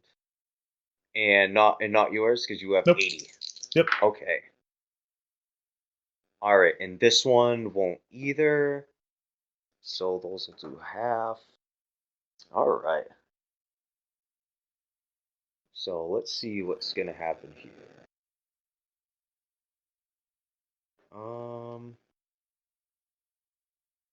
I think Mr. Drawbridge is just gonna try to just leave. He's not even the fighting type, so I don't even think he's gonna try to fight you guys. Do that. So Mr. Drawbridge is just gonna try to use his max teleport. What was it? Teleport thing. He can move 48 squares away. So I think he's just gonna do that and just leave. Yeah. Mr. Drawbridge has no motive to attack you guys, really. Like he was like, "Oh, this is No. fun." He's just like, "I'm Mr. gonna leave." Drawbridge, you're my spirit animal. He's a Because pussy.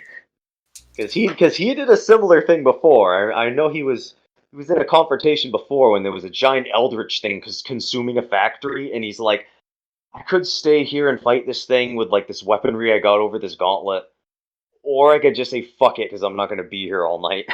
He just very much his attitude. So he's just gonna leave.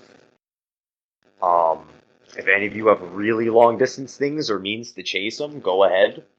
But if you don't, then that's that. So Speaker's gonna be the one left. So okay. So those of you hit by a 67 will take all of this. If you're not, you're gonna take half of this. So if you are fully hit by a 67, you are going to receive 167 bludgeoning damage. What kind of attack is it? Is it? I'm just trying to figure out what kind of defense I should use. So specifically, what this is it looks like pulses are being sent off of his body. The function would be the mancies, like Razor Mancy, Pyromancy, the once per wave, very Like strong, but big, the damage like, rank is energy bumped thing? up. That's what it looks like. There's a thing being blasted at you. Let's see. I'm going to use then. I'm trying to think of a cinematic way to use these. I've got perfect defense or defensive teleport. Also, with things like perfect defense, you have to declare it before you know what the damage is. Okay, all right.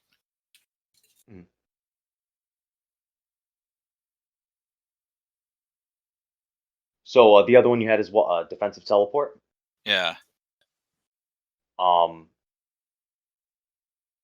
So I mean that's generally how we do it. Is like if you want to do that, you do that upon like, okay, this is okay. I'm hit, and then do the thing. So you can if you want. I mean, No, that's okay. I'll think faster next time. No, it just happens. All right, so that is 167 bludgeoning damage for those of you hit by a 67. If not, you were going to take half of that, so you would take 80, rounding up 4. Holy crap! I'm gone. Yeah. I am down. Pixie falls over, giggles a little bit, and kind of just closes her eyes. I'm only alive because I was able to take 75 off of that from my shield. Yep, shields are awesome. Good stuff. So you stick up that shield and like really like hold out, and you brace that like brunt of the attack as these massive shockwaves are sent forward.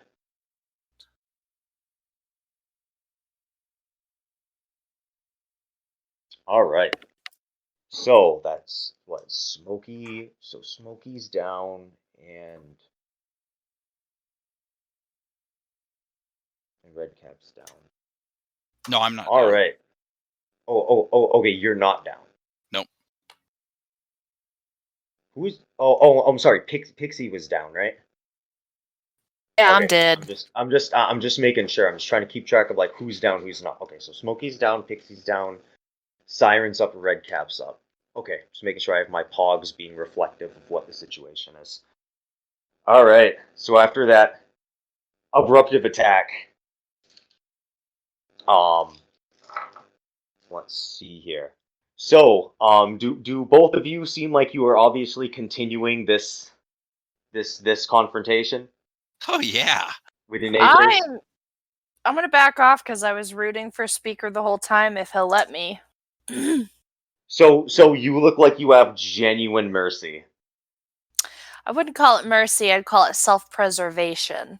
Okay, Because give me a role to convey this. Give me a role to genuinely connect with someone that might have a hard time seeing this. So pretty much like a pledge to I don't want to be blasted away. 72. Nice. Okay. All right. You give that look of like, no, don't like turn me to smithereens, please. Like let's Put my go hands on. up and I'm like, I thought we were just filming a show that everyone died on. And the finale of his attack is guided towards Redcap. You are only going to take half of this because of your evasion. So you are going to receive, rounded up, that is 71 electric damage. all right, I'll use Die Hard. All right, your Die Hard activates. Wait, you're using. Oh yeah. So Die Hard activates. Hanging on the last leg, you take this massive brunt of an attack. The entire area you see is like pretty scorched. Not really looking too good. Speaker has done all he can do. Looks a bit tuckered from that attack. And it is now the player's turn.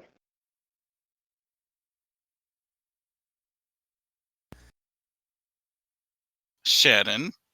I'm just gonna back off. If he's gonna let me go, I'm gonna go. All right. Well, So you're just gonna go, just like I'm out of here. Yeah. not At least not in the immediate, blast zone. Yeah, there doesn't seem to be anyone stopping you at this point. You can take the way of Mr. Drawbridge. I'm gonna point at Speaker and say, "You get all the puppies." He gives like a knowing nod, just a very serious nod, making eye contact the whole time. Thumbs And up. you Head to the bar. and just dash out. Very, very Hell Fairy fashion. Just no one to bail. My imps disappear. Spanish. Yeah, right. You don't want to have to pay for their drinks too. All right. So Redcap, it is now your turn. It is just you in this mansion right now that is like scorched. Yeah, you can barely I'm catch I'm trying to get away from him because I'm a coward, but I'm also respect for power, so I'm on his side. I'm not attacking him. Yeah. Oh, geez. Yeah. So at this point, you're like, okay, what are we doing? All right. The instigator died, so why not? Jeez, yeah. So yeah, Speaker is the last one standing. He's gonna give you like a look up and a look down, seeing your cowardly. Yeah, I'm not even kind of looking like, at him. I'm just you're just like, standing there fuck like this. I can't even look at him. I'm just trying to move away from him, but there's no one to fight, so Oh, geez, so you're just like locked in this like limbo kind of thing. You're just like, and you can see Speaker is having a hard time figuring out what to do with you as well. He's just looking you up and down, just like trying to figure out, like, all right, what do I do here? Do I end him? Do I not? But you can hear no noise coming out of him out of this point. Just walking around trying to figure out the situation, what to do next. good. I'm looking for a door. Time to get out of here. The door that you could see would be your drawbridge in the way of in the way of Siren. The get the fuck out door, which looks to be really effective once everyone's kind of fully distracted. Yeah. So I would say like you can notice a moment just to dash because it is your turn effectively, so you can dash. So like Yeah, I'm double gonna move. dash the fuck out of there. All right, you dash the fuck out of there, and Speaker takes no attacks of opportunity of anything. Just like lets you go. Just like looks still watching you the whole time, but it's just like he just kind of shakes his head, like what are you gonna do? What we gonna do? So the last glance that you see, maybe as you look over your shoulder, just making sure you're not being followed, is you can see on the highest of the spiral stairs as the mansion's all kind of in ruin. You can see smooth Jerry Blong, seemingly taking a conversation up with Speaker and trying to strike a deal of sorts. So, this looks like what's happening here. Mr. Drawbridge is just bolting. The party's probably gonna eventually like catch up with him because he's gonna run, and then after a while he's not gonna give a shit, and he's just gonna start walking. After he uses his really big teleport, he probably just started strolling. So chances are, party will catch up with like Drawbridge, and get the fuck out of there. Go down to the bar. Everything seems all right. Boy, what the fuck went on there? I wanted to stay alive. You know, I said killing a puppy is pointless. I heard about that guy before, though. He's tough, and I don't think we should have taken him on. I'll blame Pixie. Yeah, I had him right where I wanted, though, so I didn't want to, yeah. But I saw everybody else left, so that was, I let him have his day. I have full confidence in you. I hope Pixie and Smokey rest in hell.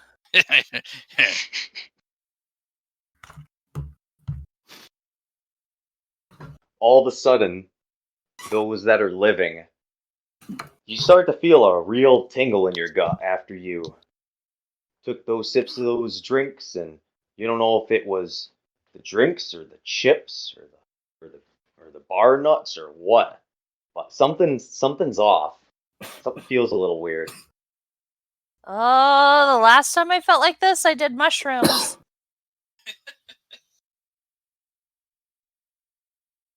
Starts to elevate higher, higher. I'm sure this is a good omen. Your mic's up again.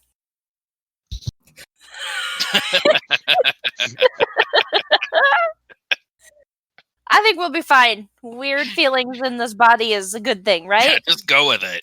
Let's do it. So I'll, you're leaning hold back, having a good time. Hold my hands out, like, bring it. What's happening? So, giving yourself fully to it and embracing it, going with the flow and on for the ride, you feel yourselves being pulled somewhere. And all you know is that place that you're going is the same place where your deceased comrades are. Did we make it to heaven? Ew, gross. I want to go there. You're making it to somewhere, and I can tell you, Are we making our way downtown? it's not heaven, it's not downtown. It's Purgatory! worse. Purgatory! I'm so excited! Purgatory. Isn't that where all the unbaptized children are at? Oh, that's limbo. Sorry. We don't want to go there. It's just a bunch of screaming babies. Religion's fucked up. Those living and those dead, you find yourselves in a strange room, TVs on every wall, cords aimlessly wrapped around, not going to anywhere in particular. When you look back to certain sets of cords, they're all jumbled up in different ways they weren't before. There is a liquid static in the middle of the room that bubbles, and a face on every single TV screen looking back at you. This mechanical reptilian face. An angel.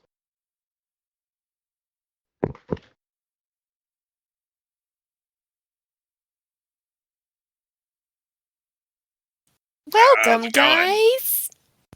We have our own TV show. You guys fooled me. I thought you were dead. I don't know. I think Ah. we are. What?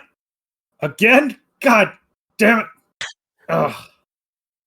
Satan, You really damn it. pissed those people off, crazy lady. It was so much fun. I can't believe you stomped a puppy. I can believe you stomped a puppy. It was amazing. What did I do? You stomped a puppy. I don't remember that. You loved it. It was hilarious.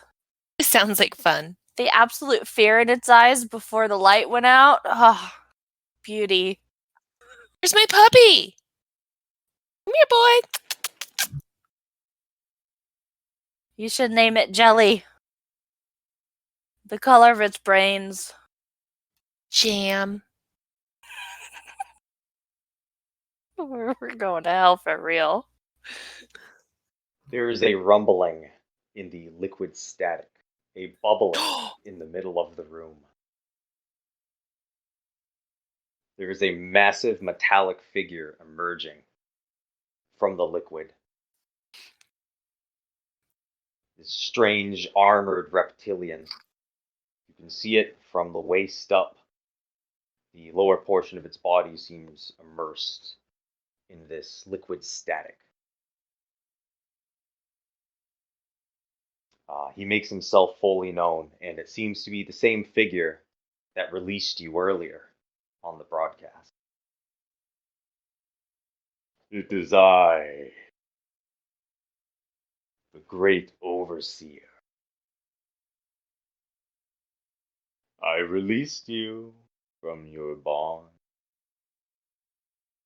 Now you hold up your end, and you are all now mine.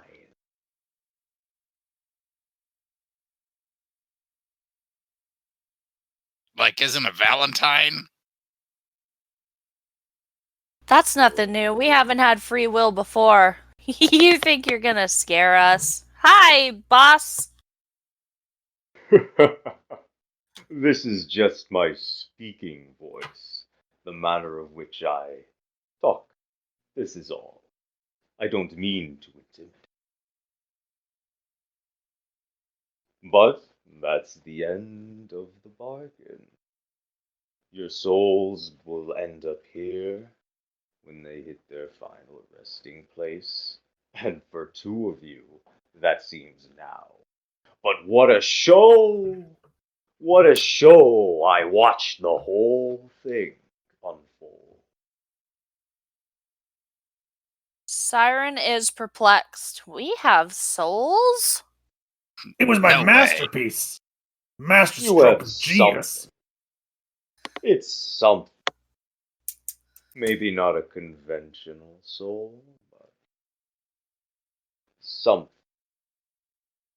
of value to belong in my domain. It's lovely. This is a curious realm, the land of deleted ideas, forgotten concepts.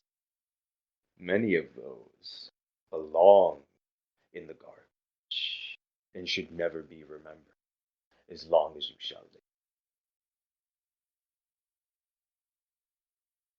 This place is a true paradise, much better suited for you than where you lived before. Hell was not worthy, was it not? This seems better. Hell was dumb as shit, but it was home. The big red place. But we can influence the world in other ways. Through frequency, through subtle basis. We could reach outside of our norms and find other ways to interfere with the outside. But I'm afraid your time is up. Your trial has exhausted. You shall remain here until someone else foolish of the mortal plane crosses over into the realm of the dead. Damn it! I totally had that guy right where I wanted him. You should have stuck around there. You would have seen it. It would have been awesome. But you ran off. So I saw it. Is this speaker? Whose speaker? I want to use my gloves of applause.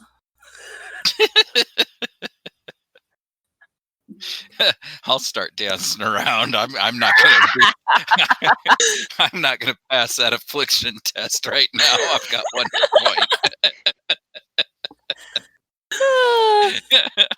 Dance, monkey, dance. What does he do? Does he start clapping with me? Well, he's just gonna begin his maniacal laugh, just grabbing his belly, having like a big old belly laugh at the situation. Okay, then I want to take my finger guns and pew pew some of the screens in here. And I'm Okay. done. That's just the stuff I didn't get to use. All right. Cool. Awesome. So you go and you fire off on the screens, but you notice that Resolution, the Great Overseer, does not seem like offended by this gesture. You notice that there is like an initial shock, but he just continues to laugh. Oh, look at them drip. You can see the cracked out liquid static, looks like an egg, dripping out of the shell of the screen and onto the ground before it seeps through like mercury into a person's hand. Down it goes, but they come around again. Someone will remember that one. He looks around the living and the dead, now all reduced to a spiritual form. Maybe one day, now that you're here, you can be released. Until then, lots. Come up with new ideas and devices. Something more grand for the future. And then we will strike. Then they will have to meet the Hell Fairies.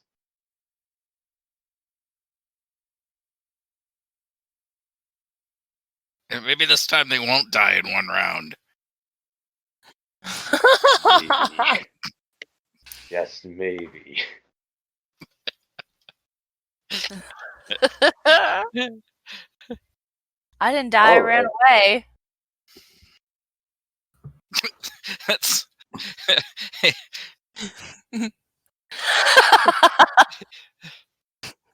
it's probably good. I had respect for power, Shannon, and you would have been my target.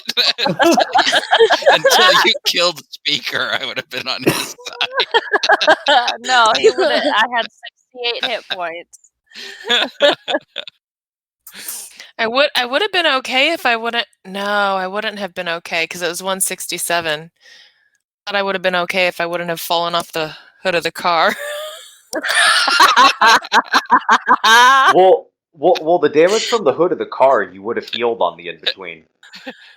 Oh well, it doesn't matter either way.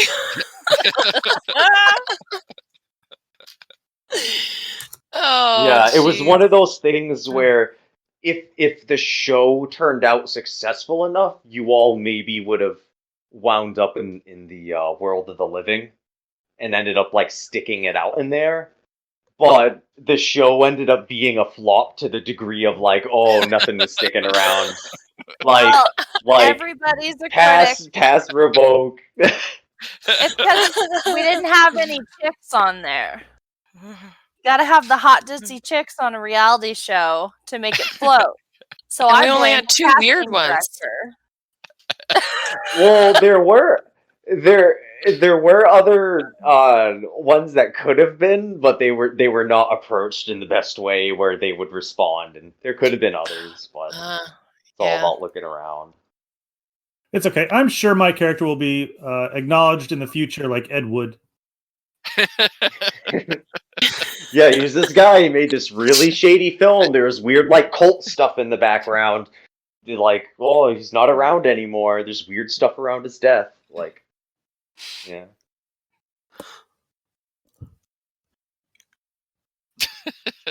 Oh yeah, that's it. That's the gauntlet.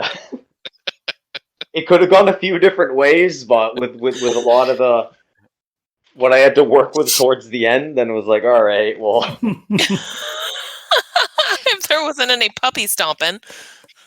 Yeah, well, yeah, I was like, that's oh crap, how are we going to that's fight what in this? it's I just like. put everybody in that ring without us. Like, oh my god, what the hell? Oh, that got dark real fast. Well, we're hell fairies, right? Yep, that's what they do. So it's a matter of you've been pulled away from the world, existing in a new afterlife, possibly planning future plots. If you eventually find a way to escape, but until then, you can just enjoy yourselves in this weird realm that's not going to persecute you for the stuff you did. One of the only places you can say that at this point. Probably good for my short-term memory loss. Yeah, right. You can watch any media you want, but it has to be media that's been completely forgotten. There's anything you want to watch or do down there, but it has to be entirely not remembered by anyone. Teletubbies. Ew, everybody remembers that. Yeah, I know. Awesome. What did I mention yeah. last time nobody remembered? Oh, I still have some of this shitty Fern rum. Gully. Yeah, Ferngully's on down there. It's like super sticky. That's What, what Ferngully? she Like said. the pineapple taste is concentrated in it. And I remember I've got masking tape on the neck. That's because when I moved into this house, when I moved in with Lacey back in like 2013, I think I taped the lid when I was moving. So, so I don't know how long I had the bottle before that either. So Alcohol doesn't go bad, does it? if it's I mean, got it like a lot depends of what's in sugar it. in it, it gets like that stuff wasn't terrible, but I buy a Jim Beam honey bourbon, and if you let that sit for a year or two, it gets it starts to get nasty. It starts Sediment? sugars inside Separating? of it start to do shit. I have champagne from like 5 years ago I never opened, and I Googled it and it said, yes, that does eventually go bad. So it's still on my wine rack because I don't want to throw it away, but I don't want to drink it. I've got a bottle. Oh, we of should cheap totally Merlot. try that shit Cheap out just for Behringer fun. Merlot. I got this cheap Behringer Merlot, I think, in 1995 for my grandparents' 50th wedding anniversary, and I've kept it. It's like 25-year-old cheap wine. Mm-hmm. That is vinegar now. Where the hell do I have that anyway? I had to cook with red it wine is. last week, so I had to buy a little like box of wine because I'm like, I'm not drinking Oh, a bottle of no. that shit. No, Couldn't you just give me got the little rest of it. bottles? Well, it was a box. You had to buy a big box. No, a little box. My high My B mom has always got the little big boxes. jugs of the sangria. just that like the huge glass jar, you know? Yeah. I was like, oh, Carlo Rossi sangria comes in something that like big jug, and it reminds me of like the jug band jugs. mm-hmm. Mhm. Oh, did you want to do an outro, Tyson, or are we stomping all over you? No, that was it. I would have said something if there was more of an outro. That was it. It was everyone got sucked back into there. He's like, hey, you did your thing, entertain me, have fun, ha ha ha. That's It's a good thing we're crazy. Next We're time I already need to think of some crazy. better shows to do and not just a battle royale with people that we're not fighting. Yeah, that was a little bit of how the combat panned out the way it did. It was a bit of like the entire gauntlet is literally like, oh, you guys want to do this? Okay. You want to go there? Okay. Like if stuff doesn't pan, and I put some things in to kind of, When you said speaker, I knew we were fucked because he's one character I remember. Yeah.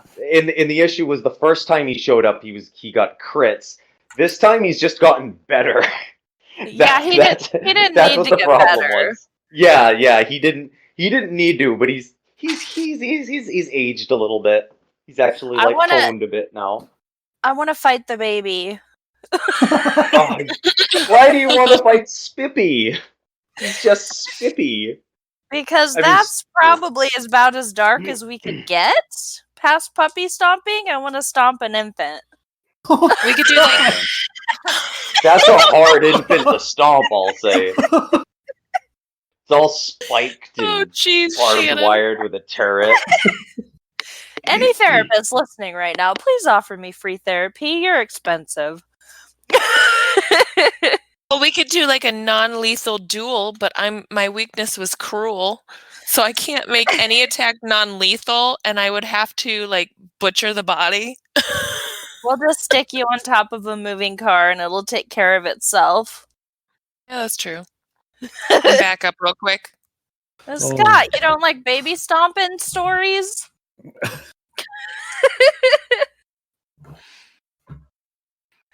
At least Craig only fucked up once. When is Scotch going to be cheaper? Never. No, they reduced the tariffs for like 4 months. Importation Why? tariffs. It was some sort of compromise with some sort of thing that I don't know, some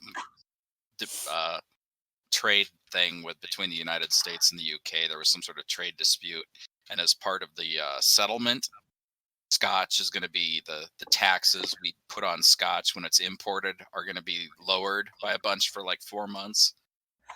Well, we probably won't even see the price because the stores are they really going to lower the same prices? Yeah. Ever since this quarantine bullshit, alcoholism has gone up and alcohol sales, so make a buck or two. Yeah, one of these days we should, when we start recording back here, we should hit the library and do some of their whiskey tasting, and then come back here and just.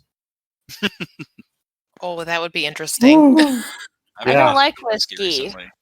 John's been on this kick. He's been into drinking, what's it called? Mezcal. Oh god, It's yeah. like tequila, but it's got like this Scotch smoky taste. It's actually really good. It's better than tequila. That sounds good. Is it a smoky tequila? Yeah, it's good. Even the I've cheaper looked up bottles are good. some drinks with that in there. What's our next gauntlet? Yeah, we should just let's think about it now before we just send it to him like in 2-3 weeks, and then he's got a week to plan it.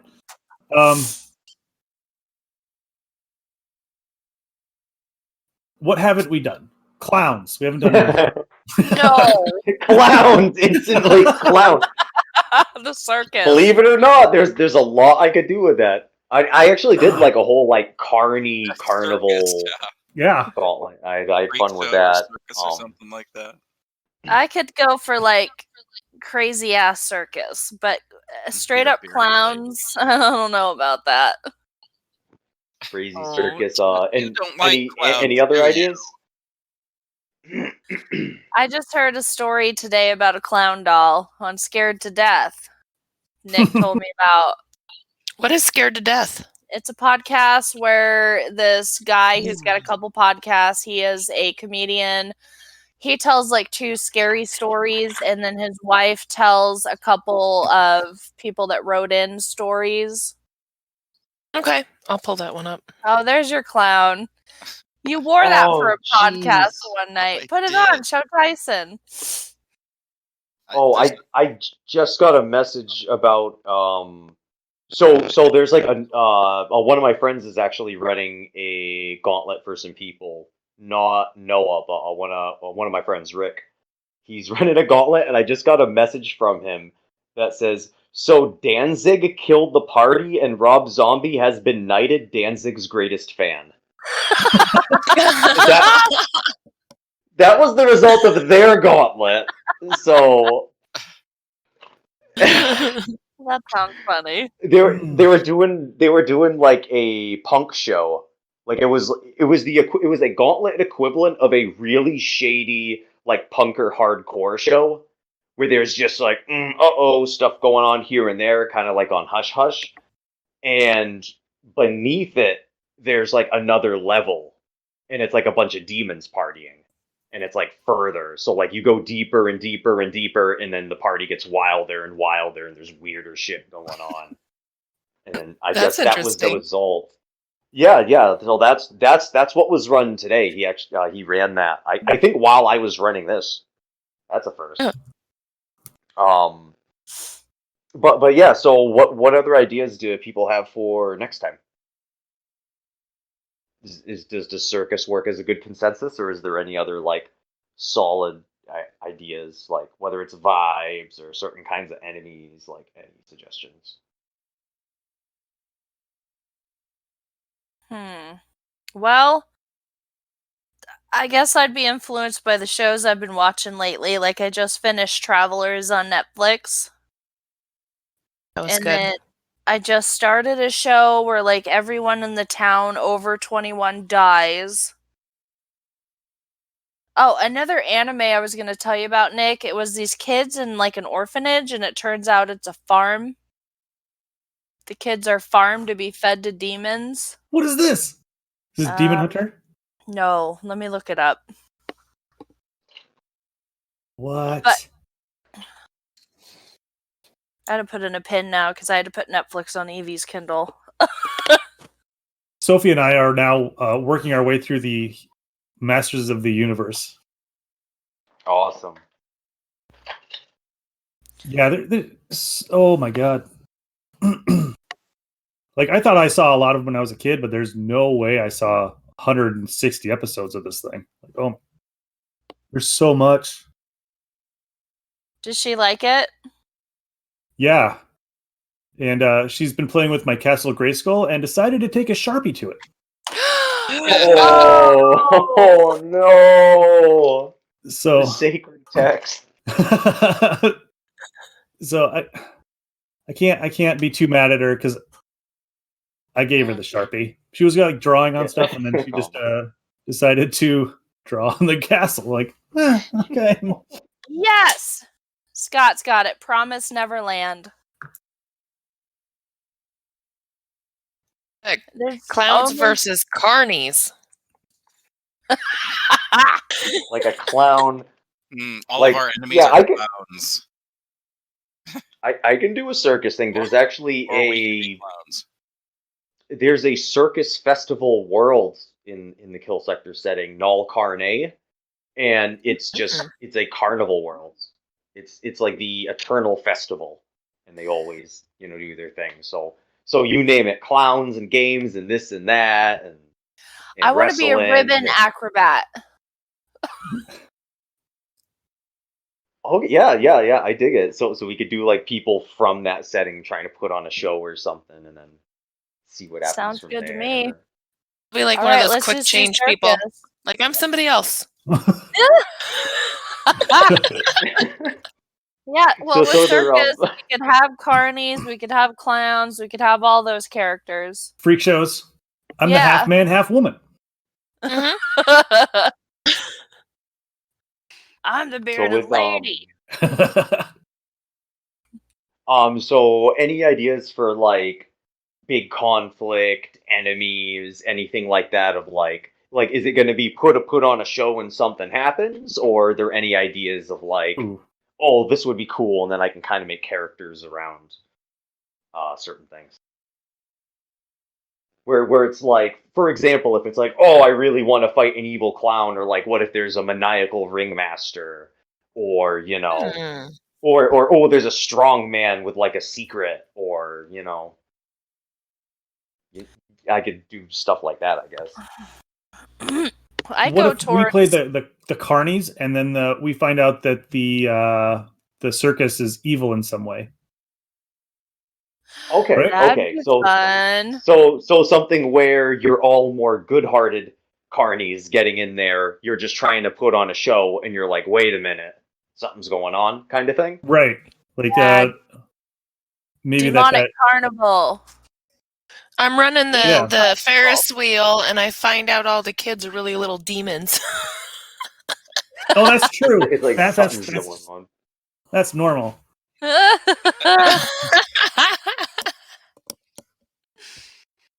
A certain amount of people that go into the circus tent get their Never something come back. stolen.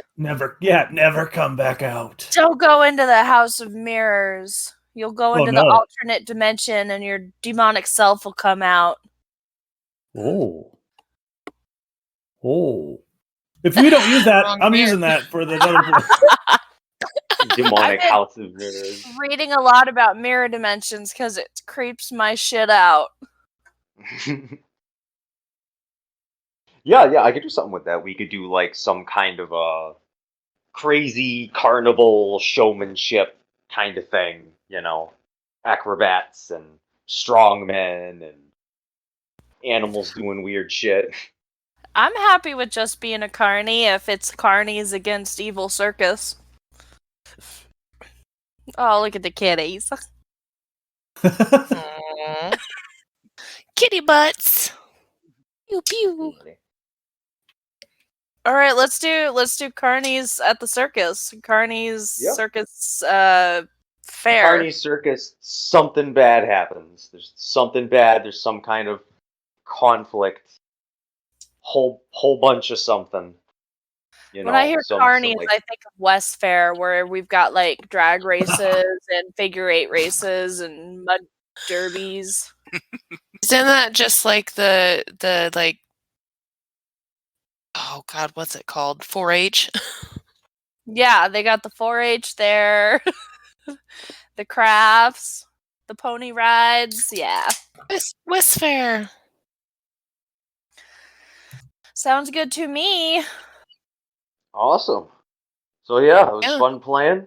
I'll get to brewing something cool up. Something I'm thinking combat feel, something where it's like maybe swarms or a whole bunch of things that are like lower and just getting a whole bunch of, surviving and running around, or maybe something more like akin to that kind of energy once conflict lights off. Cool. I think Yes. Orange should Awesome. play the Barker like Cheech Marin did in From Dusk Till Dawn. Keep Like, us yeah, alive I've more got all than the one pussy. hit. Yeah, like we're like I want to go with horror vibes, but the kind of horror movies that you feel good while you watch it, not the ones that you feel bad while you watch. the ones that are labeled horror, but they're really not, depending on sensibility. Where it's like, oh, that was fun. Look at all those people kicking ass. Oh, that was cool. Cats All need right, to be sounds crushed. good. Hey Nick, is there any way in hell you could send me the last D&D? Because fuck if I know what we did. Yeah, I can. Yeah, I'll turn it into an MP3. I'll put it on my. Yeah, I'll send it to you. Just the last one. Yeah, I'll send you a link to the MP3. Okay, cool. Cool. I'll throw it up on Facebook. I'll just send you a link. Adult Red Dragon coming your way. Yep. All right, I gotta pee again. I'll see you guys for the Carney convention. All All right. right, see y'all then. Yeah. Bye. Thank you. Bye. Bye.